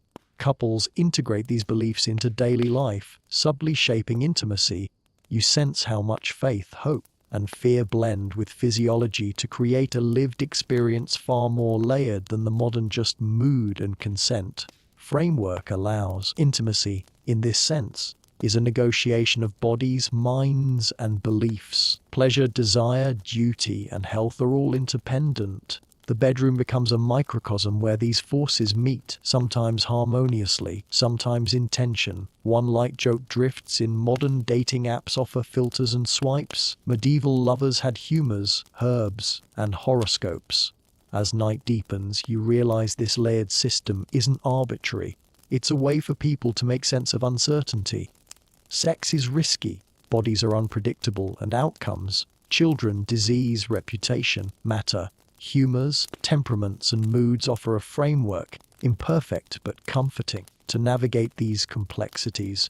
You drift onward with this understanding. Medieval intimacy isn't just a mechanical or moral act. It is an ongoing negotiation between body, mind, and belief, a careful orchestration of temperaments, schedules, and survival instincts that shapes every encounter, every shared bed, and every whispered moment between partners. You carry that sense of layered negotiation forward as you enter the quieter, often overlooked corners of medieval intimacy. Desire outside marriage, because while marriage dominates official doctrine and social expectation, humans remain humans, and attraction, curiosity, and lust find cracks in even the strictest system. You feel it immediately. The tension between the public ideal and the private impulse. the way people navigate desire that cannot be sanctioned openly. One mainstream historical fact grounds this reality: extramarital sexual activity existed at every social level, from peasants to kings. Affairs, flings, and casual encounters are recorded in court documents, letters, and moral treatises. Punishment for such behavior varies, sometimes fines, penance, or social censure, sometimes tolerance if discretion is maintained. You imagine the delicate dance, desire simmering, rules looming, and reputations balanced on a knife edge. Desire outside marriage is often navigated through secrecy and subtlety. Couples meet at night in barns, fields, or hidden corners of towns, aware that exposure could be ruinous. A quirky tidbit appears in court records describing a couple who used a cleverly hidden ladder and back door to avoid detection. Ingenious improvisation in the pursuit of intimacy. Historians still argue how frequently these clandestine encounters occurred versus how much moral panic exaggerated their prevalence. Clergy respond vigorously to this tension, producing sermons and confessional guides aimed at curbing illicit desire. Lust is framed as both sinful and socially destabilizing. You notice that the church often conflates morality with control. The more visible the behavior, the greater the threat to social order. One light joke: drifts in medieval dating apps were more like confessionals and town gossip, with similar consequences for missteps. Class shapes how extramarital desire is expressed. Nobles may exploit power, wealth, or status to pursue mistresses, sometimes openly, sometimes discreetly. Peasants, lacking privacy and resources, rely on cunning and timing, often improvising with fewer options and higher risk. Historians still argue whether social norms or economic pressures more strongly dictated the shape of illicit relationships. Courtly love also colors desire, even when it doesn't result in physical contact. Among nobles and knights, the idealization of a beloved, often unattainable or married, creates a cultural space where longing is expressed through poetry, song, and ritualized attention. Physical consummation may be minimal or absent. You imagine the slow burn of admiration, letters passed in secret, and the tension between fantasy and reality. A fringe tidbit arises in advice manuals suggesting that longing itself could strengthen virtue or moral character if channeled appropriately. Adultery, when discovered, has tangible consequences. Women are often blamed more harshly than men, particularly when pregnancy occurs.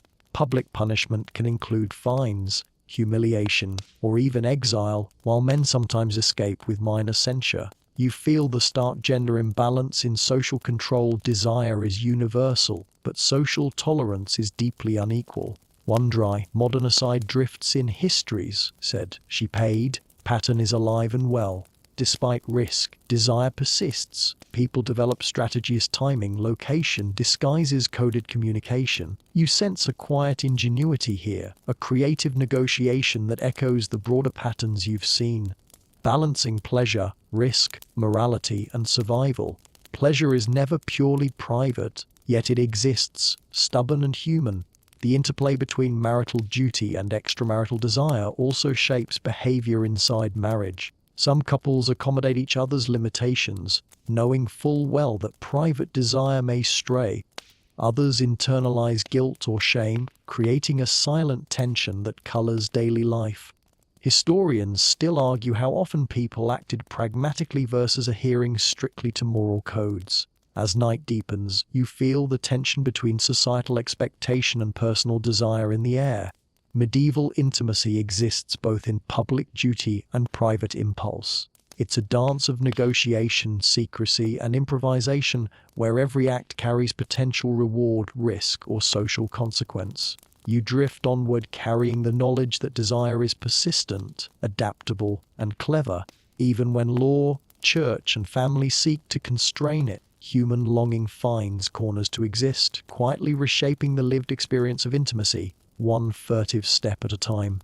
You move onward, carrying the tension between duty and desire into another layer, pleasure itself.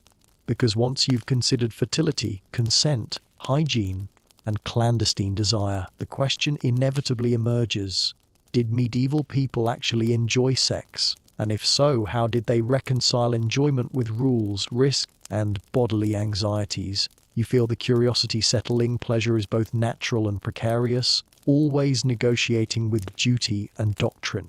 One mainstream historical fact sets the stage. Medieval writers acknowledge sexual pleasure, particularly within marriage. Medical texts describe orgasm as beneficial for men's health, sometimes for women, and moralists occasionally recognize that enjoyment strengthens bonds between spouses.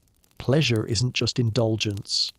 It has practical, social, and physiological value. You imagine couples quietly appreciating these benefits while keeping the timing, humors, and church calendars in mind. But pleasure is also fraught.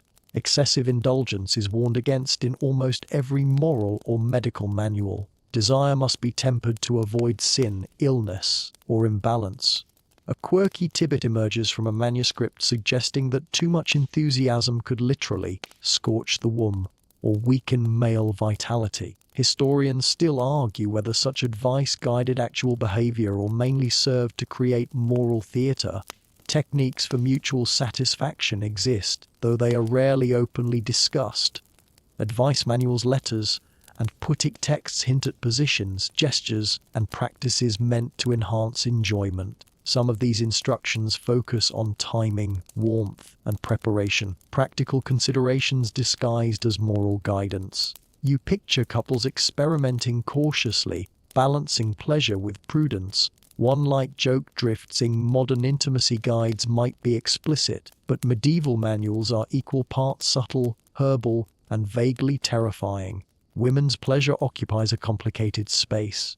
It is sometimes acknowledged as necessary for conception, sometimes discouraged as indulgent. Debate exists within medical, religious, and literary texts. You notice how this reflects a broader tension on recognizing female desire risks undermining authority, yet ignoring it threatens reproduction. Historians still argue how often women's enjoyment was actively pursued versus quietly tolerated. Men, meanwhile, face both expectation and scrutiny. They are expected to maintain virility, satisfy spouses, and produce heirs. Yet overexertion is cautioned against, creating a delicate balance between enthusiasm and moderation.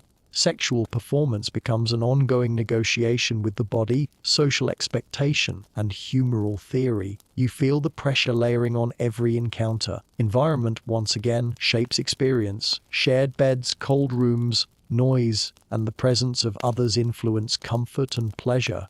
Couples improvise with blankets, timing, and whispered signals to maximize warmth, secrecy, and intimacy. Pleasure exists in these tiny acts of negotiation, sometimes more in strategy than sensation. A fringe tidbit appears in accounts of couples using scented oils or herbs to enhance warmth and scent. A medieval version of mood lighting and aromatherapy. Humor and laughter are interwoven with intimacy, as noted in section 12.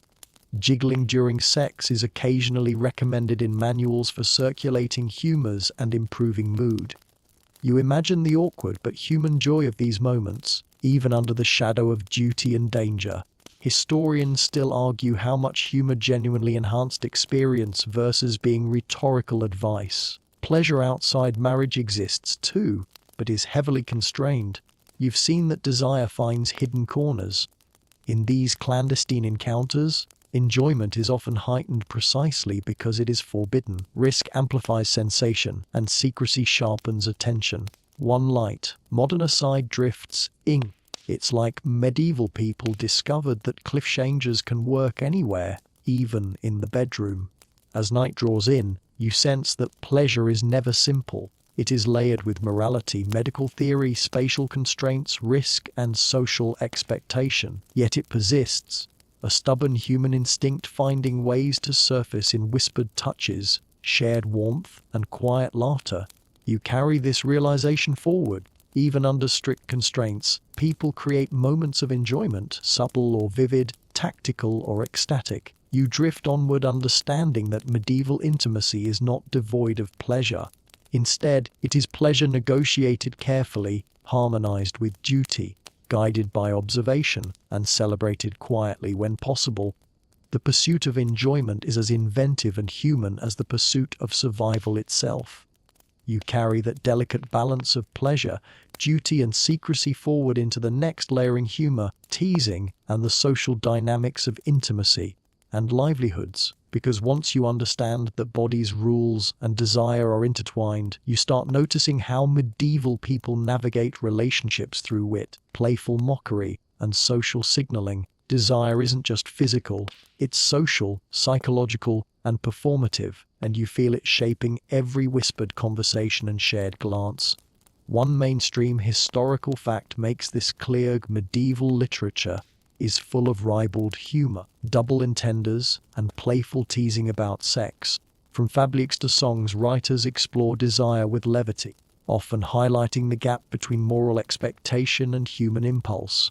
You imagine these texts circulating in taverns, markets, and households, where laughter becomes a subtle way to acknowledge private truths in public spaces. Playful teasing isn't just literary. Court records, letters, and household accounts suggest that teasing and flirtation are part of everyday life, even in intimate partnerships. Couples joke about body functions, awkward positions, or failed attempts at privacy. A quirky tidbit appears in a collection of proverbs and sayings warning young men not to wink too eagerly, lest the gossip start.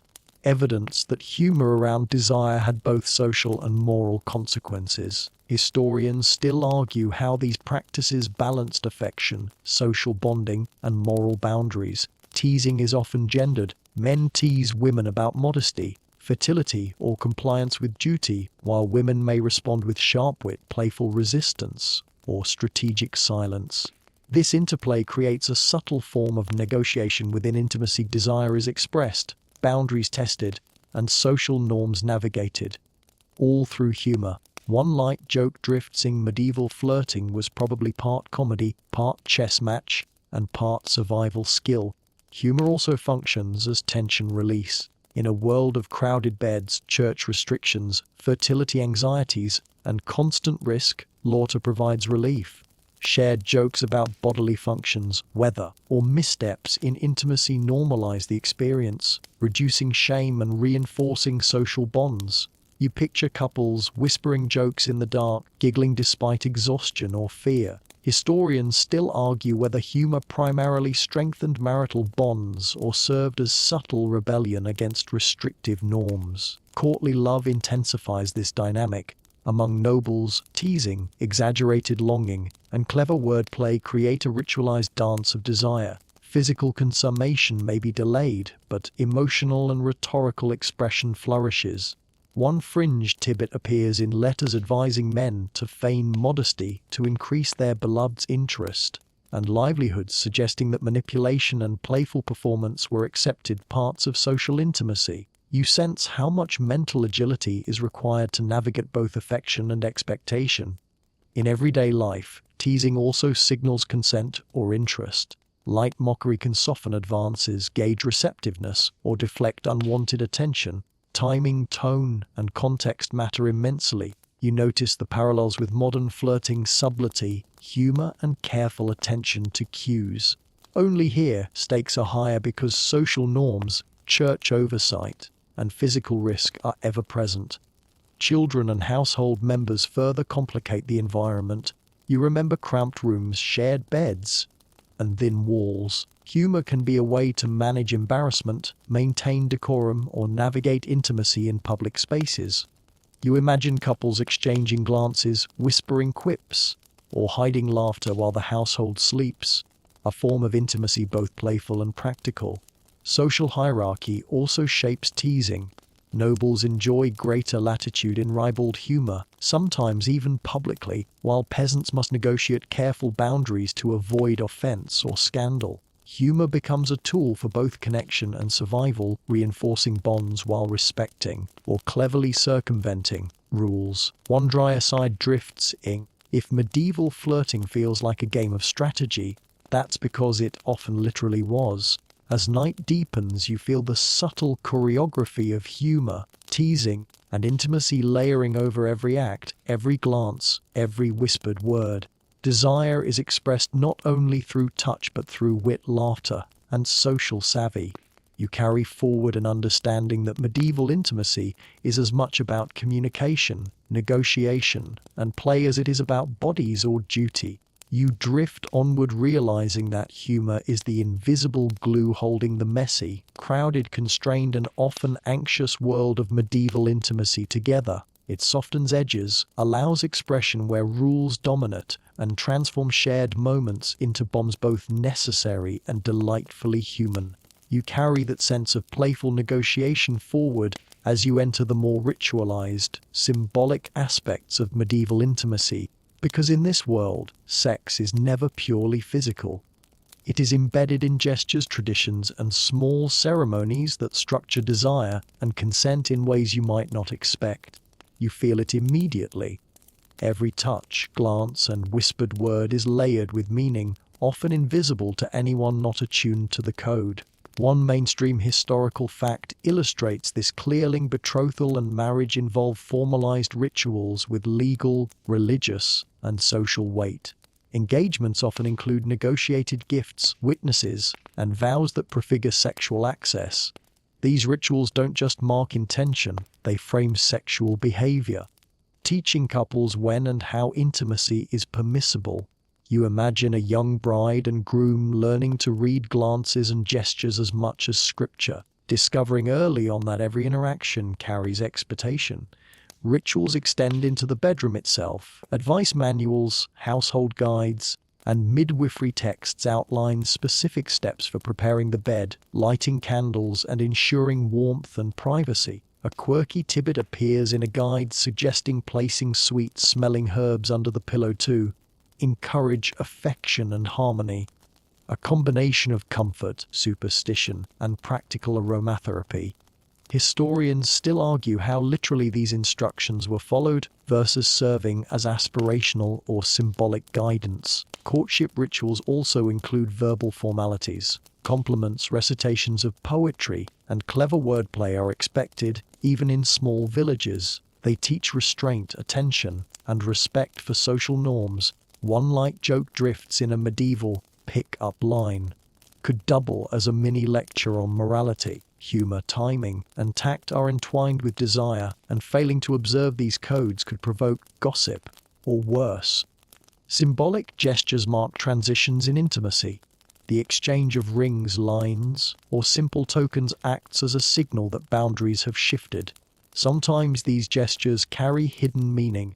A hand extended in daylight may denote consent, while a whispered word at night signals privacy and discretion. A fringe tidbit emerges in records noting handkerchief or small charms used as signals for nighttime meetings, blending utility and ritual.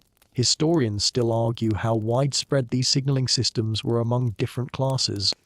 Preparation for intimacy also takes ritualized forms. Couples may wash carefully, apply scented oils, or perform prayers before bed, blending hygiene, desire, and moral obligation. These acts aren't purely practical. They are symbolic, marking the transition from public life to private connection. You notice how much forethought is expected just to navigate a shared bed, especially in crowded households. Negotiation of consent often overlaps with ritual. A woman might grant permission through verbal keys, timing, or subtle gestures, while men are expected to interpret these carefully. Failure to recognize signals could result in moral or social consequences. You sense that medieval consent isn't absent, it's codified differently, embedded in layers of ritual, etiquette, and social expectation. Historians still argue how often these signals were misread or ignored. Even ordinary daily routines acquire ritualized significance. Evening chores, tending the fire, or finishing work all precede moments of potential intimacy. You see the rhythm forming: work, preparation, ritual, and then, finally, connection. One dry aside drifts in medieval intimacy requires stamina, not just in the bedroom but in organizing the day, mind, and social environment. Symbols also extend to fertility. Herbal sachets, charms, and prayers accompany intercourse, reinforcing hope and spiritual protection. You notice the overlap of superstition, faith, and practical preparation.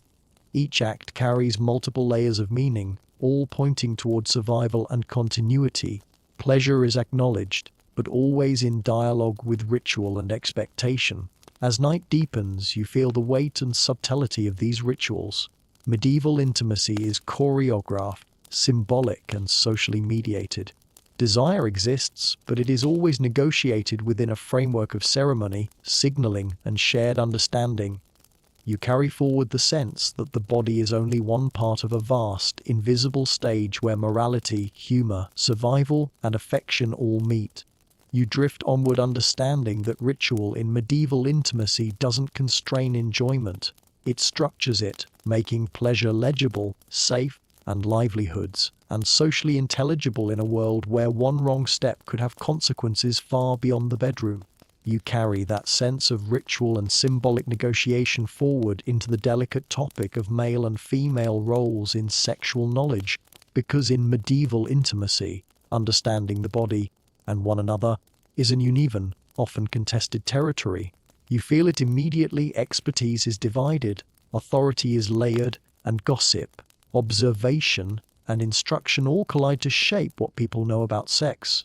One mainstream historical fact anchors this: men and women are educated differently about bodies, reproduction, and sexual technique. Clergy, physicians, and learned men circulate manuals detailing male and female anatomy, humoral theory, and reproductive mechanics, often in Latin and aimed at the literate elite. Women, particularly peasants or working-class wives, acquire knowledge primarily through experience, oral advice from mothers, midwives, and older women, and observation of births or household health. You sense the tension between formalized authority and practical experience. Women's knowledge is practical and adaptive. They learn how to prepare the body, monitor fertility, use herbs, and time intimacy to align with cycles or social constraints. A quirky tidbit appears in text warning women to store a small bag of herbs under the pillow to maintain health and mood for intimacy.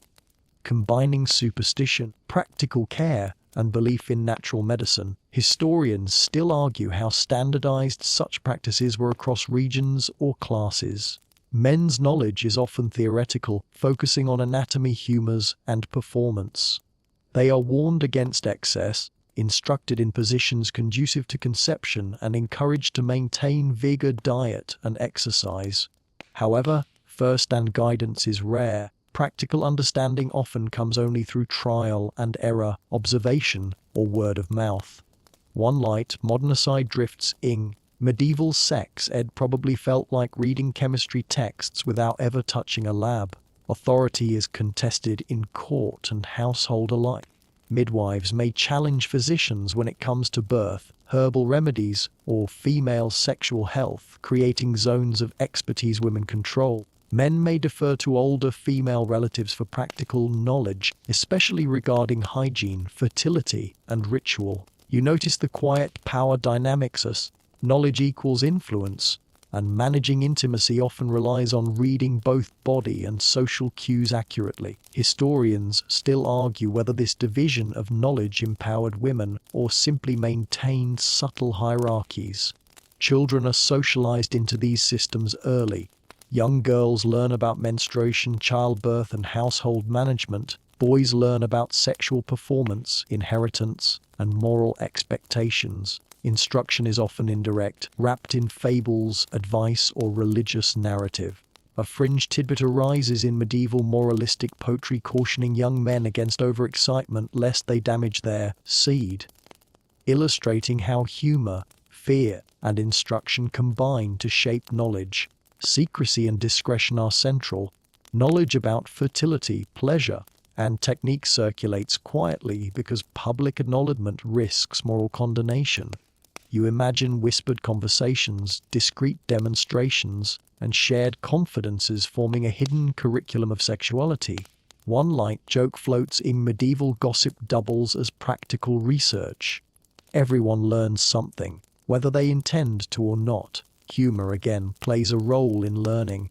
Mockery, teasing, and joking create safe ways to explore sensitive subjects. Boys learn what to avoid. girls learn what to manage, all under a veil of social propriety. You notice how this social pedagogy reinforces both caution and creativity, showing that even play has serious consequences in an environment where missteps can be costly.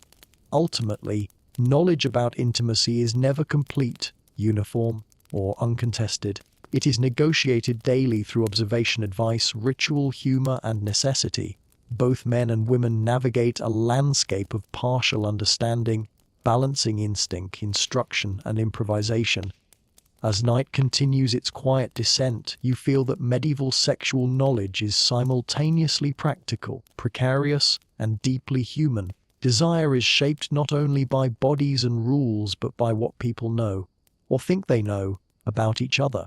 You drift onward, recognizing that every touch, every whispered warning, and every shared glance carries the weight of generations of observation, experimentation, and adaptation. You carry that sense of knowledge, secrecy, and improvisation forward as you enter the shadowy territory of superstition and belief. Because in medieval intimacy, desire is never purely physical or medical. It's entwined with magic, omens, and divine influence. You feel it immediately. Every glance, every whispered word, every herbal charm carries the weight of hope, fear, and ritualized precaution, where pleasure and protection are inseparable. One mainstream historical fact anchors this: medieval Europeans frequently invoked charms, prayers, and amulets to influence fertility, health, and desire. Both men and women might wear small tokens, place herbs under pillows, or recite brief incantations, hoping to ensure conception, sexual vigor, or marital harmony. You imagine couples slipping these talismans into their routine, blending faith, superstition, and practical reassurance. Magic intersects with medicine. Herbs, oils, and salves are prescribed for sexual vitality, while spells and charms augment their effect. A quirky tidbit appears in a recipe for a love potion, combining wine, herbs, and a whispered prayer to ensure both desire and conception. Historians still argue whether these remedies were intended for actual efficacy, symbolic comfort, or psychological influence. Fertility charms are often gender-specific. Women might use amulets or incantations to enhance fertility or encourage safe childbirth, while men employ talismans to preserve vigor and prevent impotence. You notice how these practices reinforce social and bodily expectations. Magic is a tool to manage risk, supplement knowledge, and provide reassurance in a world where mortality and uncertainty are ever present. The church occupies a complicated position. Clergy sometimes condemn charms as superstition, yet many priests tolerate or even encourage prayerful rituals to accompany intimacy and reproduction. You sense the delicate negotiation. Official doctrine asserts control, but lived experience demands practical solutions. A fringe tidbit emerges in penitential manuals mentioning secret charms as a confessional topic, suggesting both awareness and quiet tolerance of magical practices. Historians still argue how widespread these rituals were versus how much was localized or symbolic. Omens and astrology also guide sexual behavior. Certain days, phases of the moon, or star alignments are considered more favorable for conception. Couples adjust timing, position, and even emotional state based on these beliefs. One light joke drifts in medieval fertility advice is part astrology, part herbalism, and part pure hope, all rolled into one careful negotiation. Superstition extends to protection. Love potions, prayers, and protective charms guard against curses, jealousy, or malevolent spirits interfering with intimacy. You notice how seriously people take these precautions, blending tangible action with symbolic reassurance. Even the act of preparation becomes ritualized: herbs crushed, tokens placed, prayers whispered, all part of the choreography of sexual life. Sex outside marriage also engages superstition. Lovers employ charms and secret rituals to avoid discovery, punish rivals, or ensure mutual desire. You imagine clandestine meetings at night, talismans tucked under cloaks or pillows, desire laced with both excitement and ritual precaution. Historians still argue whether these practices were more about psychological comfort or genuine belief in magical efficacy. The interplay of superstition, faith, and sexuality creates a world where intimacy is never fully private, never entirely rational, yet deeply human. Pleasure, risk, desire, and protection converge in elaborate, sometimes contradictory rituals. One dry, modern aside drifts in: medieval lovers had more paperwork, prayers, and potions than most contemporary couples have apps and texts. As night deepens, you feel the layer of symbolic, magical, and spiritual negotiation settling over every act of intimacy. Desire is human, but it is always mediated by belief, ritual, and precaution. You drift onward carrying the understanding that medieval sex is not just about bodies, pleasure, or morality. It is also about hope, superstition, and the invisible forces people believe shape their lives. You carry forward that intricate weave of superstition, ritual, and desire into the practical, often overlooked realities of shared living spaces, because intimacy in the Middle Ages rarely occurs in isolation. You feel it immediately: the crowded rooms, the thin walls, the shared beds that force privacy, timing, and patience to become essential components of desire.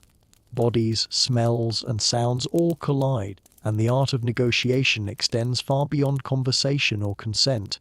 One mainstream historical fact anchors this scene: most people, especially peasants and urban laborers, live in small, multi-purpose rooms or single-story houses. Beds are shared by families, children, and occasionally servants or apprentices. Privacy is minimal. You picture a household where warmth, safety, and sleep compete with the logistical demands of intimacy, creating a rhythm that requires ingenuity, patience, and careful timing. Practical adaptation becomes essential. Couples may wait until children are asleep, household members are distracted, or neighbors are occupied elsewhere. A quirky tidbit appears in letters describing husbands and wives using different entrances to avoid detection or covering windows with thick cloth to create secrecy. Historians still argue how frequently these tactics were employed versus being anecdotal flourishes in moral or legal records. Sleeping arrangements also shape intimacy. Straw mattresses are replaced periodically, lines aired out, and bedding beaten to reduce pests. In multi-generational households, schedules are coordinated to ensure a modicum of privacy. You notice the subtle strategies: occupying separate rooms, creating physical barriers, or even feigning sleep until the timing is right. One light joke drifts in: medieval multitasking isn't just about chores, it's about sneaking intimacy between nap schedules and meal prep. Noise and odor influence sexual negotiation. Shared spaces mean bodily sounds and smells are more conspicuous, so couples may adjust their activity, timing, or technique to minimize exposure. Herbs, scented oils, and incense serve practical purposes as well as comfort. A fringe tidbit emerges in household manuals suggesting that strong-smelling foods be avoided before intimacy. Proof that diet and discretion intersect in daily life. Historians still argue how much these guidelines were observed versus aspirational advice. Urban density adds complexity. In towns with narrow streets, close neighbors, and thin walls, privacy is scarce. Courtyards, back alleys, and nighttime excursions offer opportunities, but risk of detection heightens both desire and tension. You imagine a couple moving quietly through the dark, aware of every creak, every shadow, a choreography balancing secrecy and passion. Social hierarchy further shapes living arrangements. Wealthier households may have private chambers, enabling more freedom, while lower-class families rely on ingenuity to carve out private moments. In both cases, spatial constraints shape the rhythm of intimacy, determining timing, position, and opportunity. One dry, modern aside drifts in: medieval Tinder swipes were more about empty rooms than romantic compatibility. Children and servants are never far away, reinforcing the importance of discretion. You notice how this shared environment teaches negotiation skills from an early age, recognizing when it's safe to act, how to read cues, and when patience is required. Desire is always tempered by circumstance, making improvisation a skill as important as instinct. As night deepens and the household settles into slumber, you feel how intimacy is choreographed around space, noise, and presence. Medieval sexual life exists not in private bubbles, but amid the hum, smell, and rhythm of everyday life.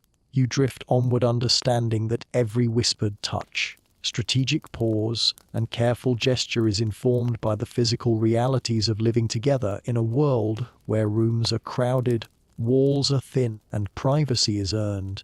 You carry forward that sense of spatial negotiation into the next layer: secrecy, rumor, and reputation. Because once privacy is scarce and desire persistent, people must manage not only bodies but social perception. You feel it immediately in every glance, gesture, or whispered encounter carries risk, not just of discovery but of gossip, judgment, and the intricate policing of morality by the community. One mainstream historical fact anchors this reality: medieval communities closely monitored sexual behavior. Parish records, court documents, and chronicles repeatedly document cases of adultery, premarital sex, and accusations of impropriety. Shame, fines, and public penance enforce social norms, but the effectiveness varies. You imagine a tight-knit village or crowded town where neighbors overhear, speculate, and occasionally intervene, making discretion as essential as desire itself. Gossip is an invisible but potent tool. It spreads quickly, influencing marital alliances, reputations, and social mobility. A quirky tidbit emerges in legal documents describing women accused of impropriety based on nothing more than a neighbor's suspicion about a late-night visit. Historians still argue how much rumor was truthful versus instrumental in maintaining social hierarchy and control. Secrecy becomes an art. Couples develop coded signals, timing strategies, and small rituals to ensure discretion. Whispered words, hidden gestures, and cleverly placed objects communicate consent, interest, and opportunity. One light joke drifts in. Medieval lovers had a more advanced encryption system than many modern messaging apps. Though slightly more liable to failure, reputation shapes behavior long before action occurs. Fear of scandal governs choices, sometimes deterring desire, sometimes redirecting it into clandestine channels. You notice how even minor transgressions are reframed. A late-night tryst might be excused as a necessary household errand or masked with humor to reduce social risk. Historians still argue how much social pressure shaped actual sexual conduct versus encouraging strategic concealment. Gender plays a critical role. Women bear disproportionate risky accusations of promiscuity or adultery can damage marriage prospects, social standing, or inheritance rights. Men face consequences too, but often less severe, particularly if their social status or wealth offers protection. You sense a delicate balance of powering desire, social standing, and survival intersect constantly. Public rituals reinforce these dynamics. Confession, penance, and moral instruction act as both deterrents and reinforcements of norms. You imagine couples navigating these rituals carefully and knowing that a single misstep could attract unwanted attention. Fringe tidbits appear in folk customs, such as leaving tokens or charms at crossroads to ward off gossip or jealous spirits, blending superstition with social strategy. Even within marriage, reputation matters. Sex timing and behavior must conform to social expectation, yet human desire persists. Humor, subtle signals, and careful orchestration allow couples to maintain intimacy while avoiding censure. You notice the tension: desire must be expressed, but it must be invisible to the wider world. As night deepens, you feel the omnipresent weight of social scrutiny. Medieval intimacy exists not only in beds and gestures but in the minds of neighbors, the memory of gossip, and the unspoken rules of propriety. You drift onward understanding that every act is a negotiation between personal desire and communal perception, a delicate balance of passion, cunning, and caution that shapes the lived experience of love and lust. You carry forward that delicate negotiation between desire and social perception into the more subtle realm of emotional intimacy. Because once bodies' rules, secrecy, and humor are accounted for, what remains is connection. the quiet ways people sustain affection, trust, and livelihoods and companionship in a world heavy with constraint. You feel it immediately. Small gestures, shared routines, and mutual care form the invisible glowing medieval relationships together. One mainstream historical fact anchors this observation. Marriage in the Middle Ages is not purely transactional. While alliances, dowries, and inheritance are critical, chroniclers and letters reveal that emotional attachment, companionship, and shared enjoyment do exist. Couples write tender notes, exchange gifts, and cultivate rituals of mutual care. You imagine quiet evenings by the fire, hands brushing, whispers shared, hearts quietly measuring love against obligation. Emotional labor is central. Women, in particular, manage not just household survival but also marital harmony, nurturing affection alongside practical duties. Men contribute through protection, provision, and shared work. A quirky tidbit emerges in let advising young couples to tease gently, bring small tokens, or maintain conversation to foster closeness, a kind of medieval relationship advice. Long before print self-help existed, historians still argue how widespread practices were versus anecdotal exceptions. Emotional intimacy often intertwines with humor and play. Laughter reduces tension, softens fear, and communicates care without words. One light joke drifts in. Medieval spouses may have joked about bodily mishaps as affectionately as modern couples tease about coffee spills on sheets. Humor becomes a tool for emotional bonding, especially in environments crowded with children, servants, or close neighbors. Trust underpins all of this. Couples negotiate privacy, sexual timing, and mutual consent carefully, learning to rely on each other amid constraints. Fringe tidbits appear in accounts of shared rituals like reciting prayers together, using matching charms, or maintaining secret signals. Practices that simultaneously foster emotional closeness and practical cooperation. Historians still argue how much these rituals strengthen bonds versus merely managing survival. Daily routines reinforce connection. Shared meals, collaborative work, and childcare create opportunities for small gestures of affection. Even amidst fatigue, scarcity, and social pressure, couples find ways to acknowledge care. You notice the subtle choreography, a gentle touch after work, an extra piece of bread saved for a partner, a whispered joke. Tiny acts that reinforce partnership and intimacy. Letters and poetry also circulate emotional knowledge. Nobles, clergy, and literate couples compose verse and notes that express longing, admiration, and tenderness, formalizing emotion into text. A romantic aside drifts in.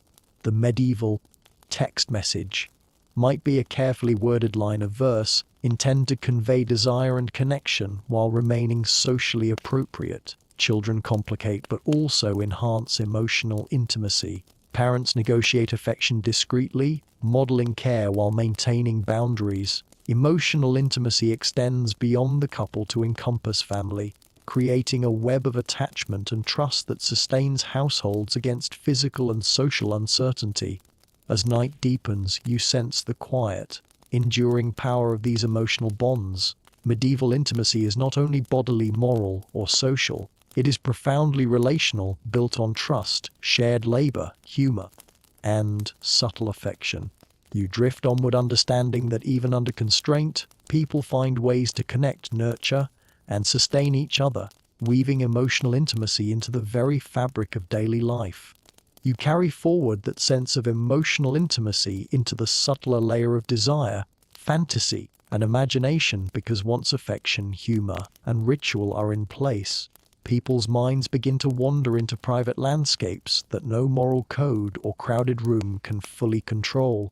You feel it immediately. Longing, curiosity, and daydreams color the everyday, and imagination becomes a space where medieval sexuality exists beyond visibility, rumor, and obligation.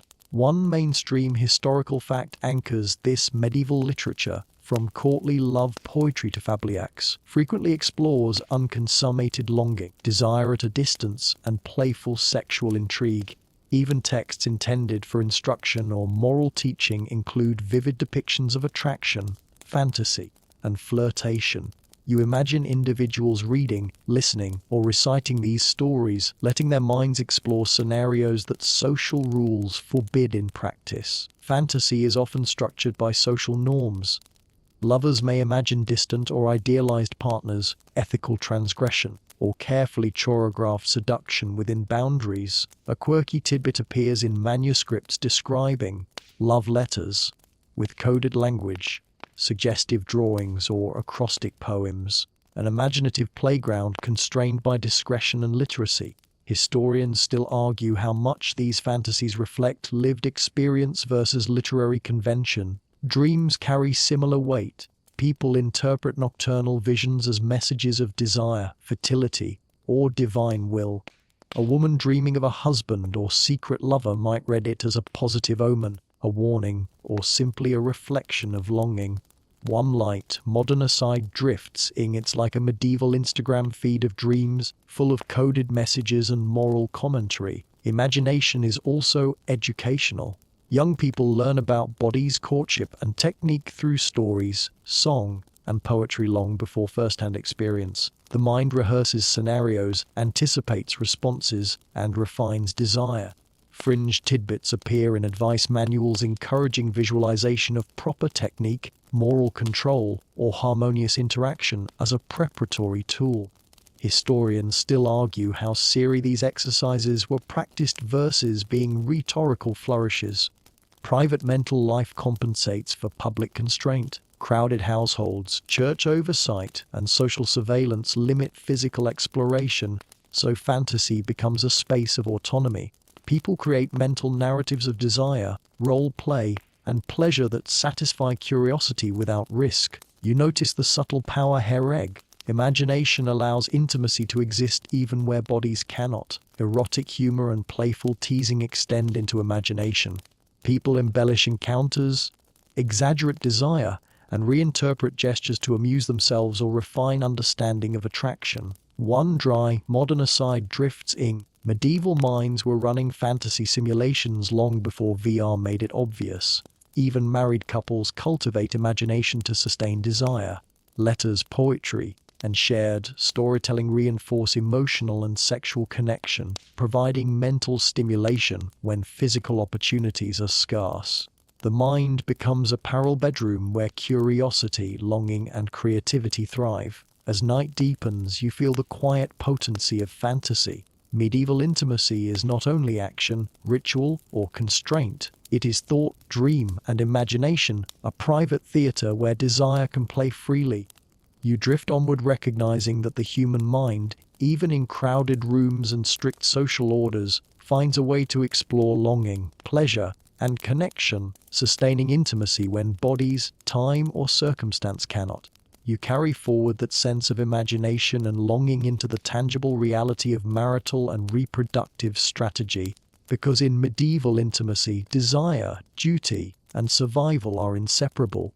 You feel it immediately. Every sexual encounter is not just a private act, but a calculated negotiation aimed at ensuring health, fertility, and social stability, where timing, technique, and expectation are constantly weighed. One mainstream historical fact anchors this: medieval couples are often advised to align sexual activity with fertility cycles and humoral theory. Physicians, midwives, and moralists all provide guidance, explicit or implicit, on when and how to conceive, when to abstain, and how to maintain balance. You imagine couples planning intimacy as carefully as planting a garden, watching for signs, and making adjustments season by season. Strategy extends to the mechanics of intimacy. Positions, timing relative to meals or labor, and even the environment are all considered to maximize the chance of conception while minimizing risk to health. A quirky tidbit arises in advice manuals recommending specific bedding arrangements, pillows, or scents to encourage fertility and comfort. Practical, symbolic, and sometimes magical at once. Historians still argue how rigorously these instructions were followed versus serving as aspirational guidance. Women exercise significant influence here. They manage timing, hygiene, and preparation, often consulting midwives or elder women for insight. You notice how reproductive strategy intersects with broader domestic authority, controlling access to the bed, adjusting daily routines, and even leveraging knowledge of herbs and charms to guide outcomes. One light, modern aside drifts in. Medieval couples were basically running a human experiment with trial, error, and a lot of herbal supplements. Men contribute through moderation, diet, and attentiveness to humoral balance. Advice emphasizes restraint to preserve vigor, while still performing duties expected by marriage and social convention. The negotiation is constant. Desire must be tempered by prudence, timing, and practicality. Fringe tidbits appear in rare treatises detailing fertility-enhancing, gestures, oils, or even clothing choices and livelihoods. Historians still argue how much these practical guides influenced everyday behavior versus representing moralized theory. Social and religious expectations shape strategy. Abstinence is sometimes required for health, religious observance, or ethical guidance, adding layers of calculation to intimacy. Couples learn to negotiate desire against duty, survival, and community expectations. You sense how negotiation, patience, and subtly permeate every encounter. Children, inheritance, and household stability amplify the stakes. Conception is never merely personal, it secures lineage, labor, and economic continuity. Desire, pleasure, and strategy exist in parallel, and intimacy becomes a balancing act between human instinct and long-term survival. One dry aside drifts in. Medieval romance novels would likely come with footnotes on ovulation charts. Even playful or emotional intimacy intersects with reproductive strategy. Laughter, teasing, and affection maintain bonds while practical considerations dominate. Desire is always active, but it is measured, guided, and framed within a broader tapestry of duty, risk, and hope. You begin to see medieval intimacy as a constant negotiation between bodies, minds, social rules, and the pressing need to survive and thrive. As night deepens, you feel the invisible scaffolding supporting every act of intimacy.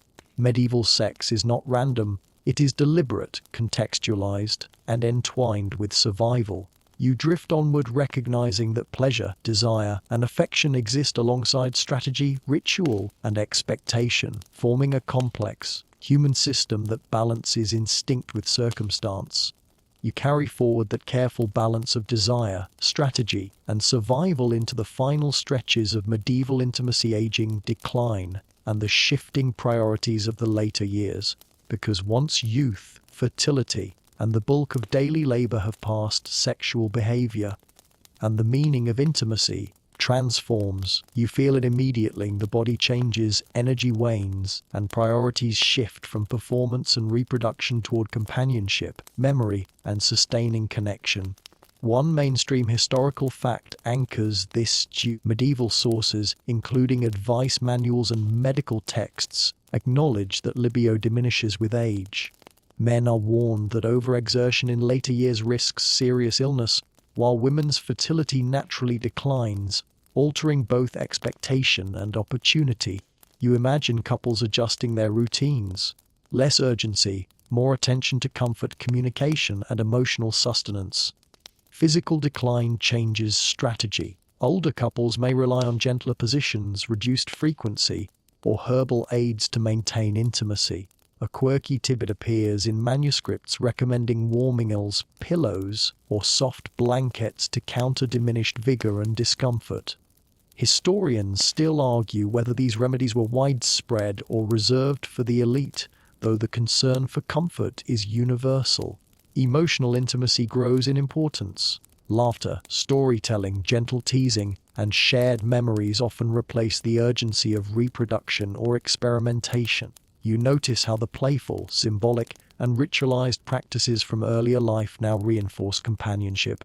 One light, modern aside drifts in. It's like trading marathons for cozy movie nights, just with medieval blankets and candles. Social expectations also shift. Older couples are expected to be models of restraint and propriety, teaching younger generations about morality, labor, and relational negotiation. Yet private life may still include pleasure, humor, and mutual affection, demonstrating that desire doesn't disappear. it simply changes shape. Fringe tidbits emerge in letters and household records, noting older spouses finding ingenious ways to maintain intimacy without violating propriety or exhausting themselves. Historians still argue how widely these practices were acknowledged versus quietly observed. Memory and narrative intertwine with intimacy. Couples reflect on shared experiences, sometimes reviving youthful stories, jokes, or rituals. Emotional connection becomes as important as physical interaction. You sense the quiet beauty in these exchanges, subtle touches, whispered reminiscences, and shared humor sustaining bonds when energy and opportunity are reduced. Community perception continues to matter.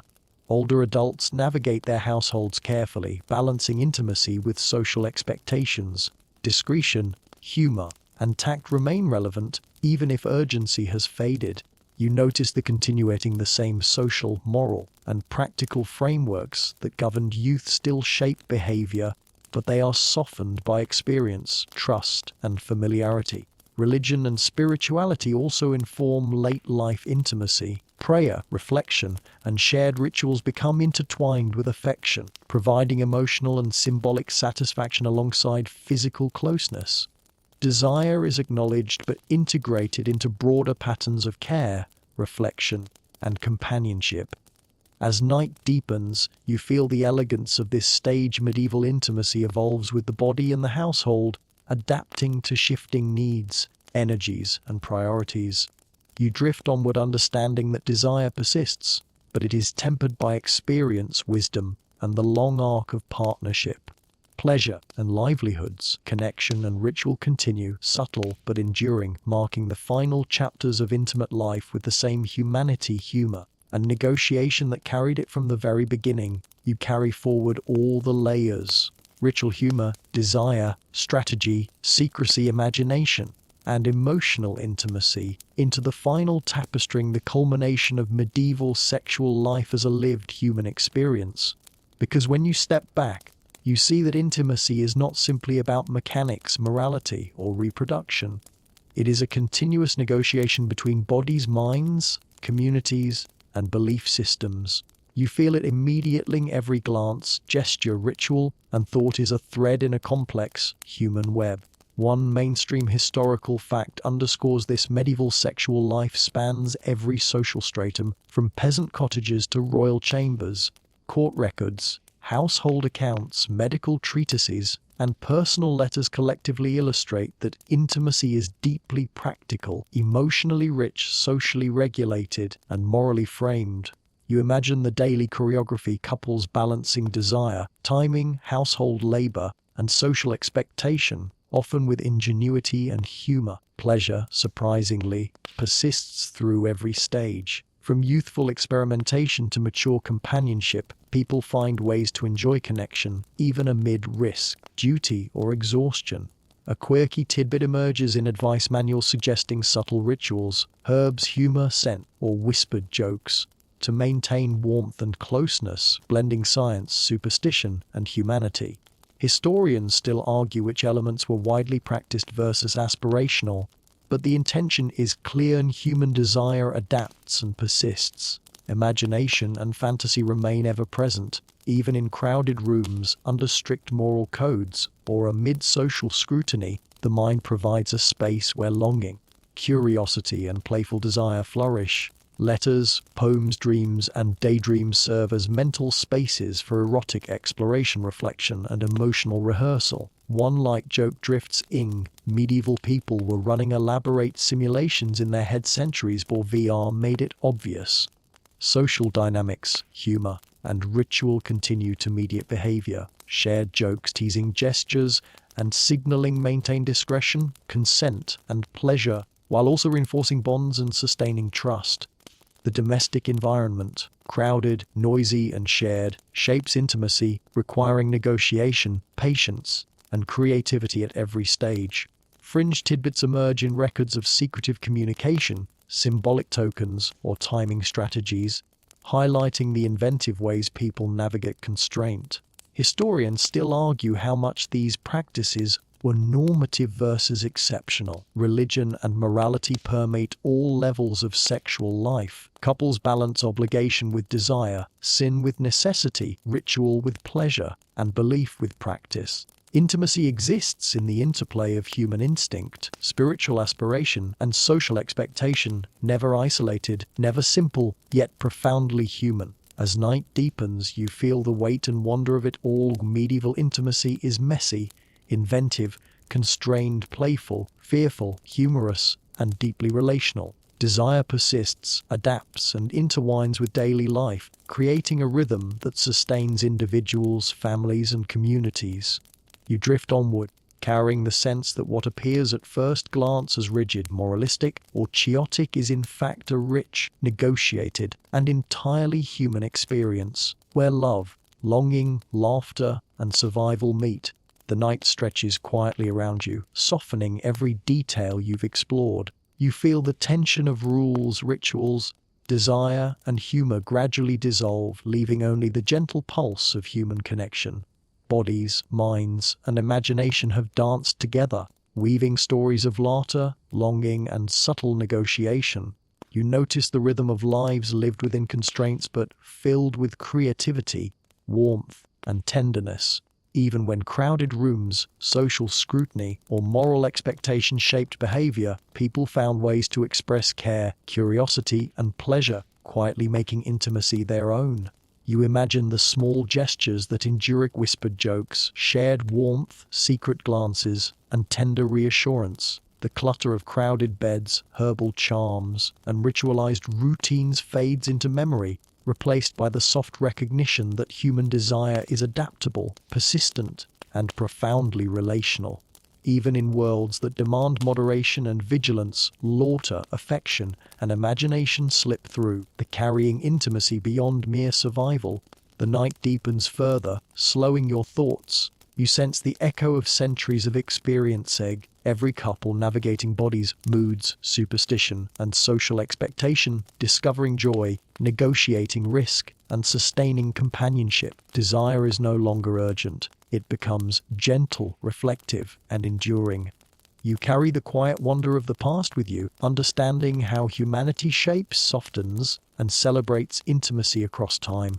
So let yourself breathe, releasing the weight of every whispered secret, every ritualized touch, and every clever negotiation. Feel the warmth of connection, the humor, and the persistent, imaginative life of love and longing that echoes through history. Let it lull you into calm, where the rhythms of intimacy, subtle, human, and enduring, fade softly into sleep.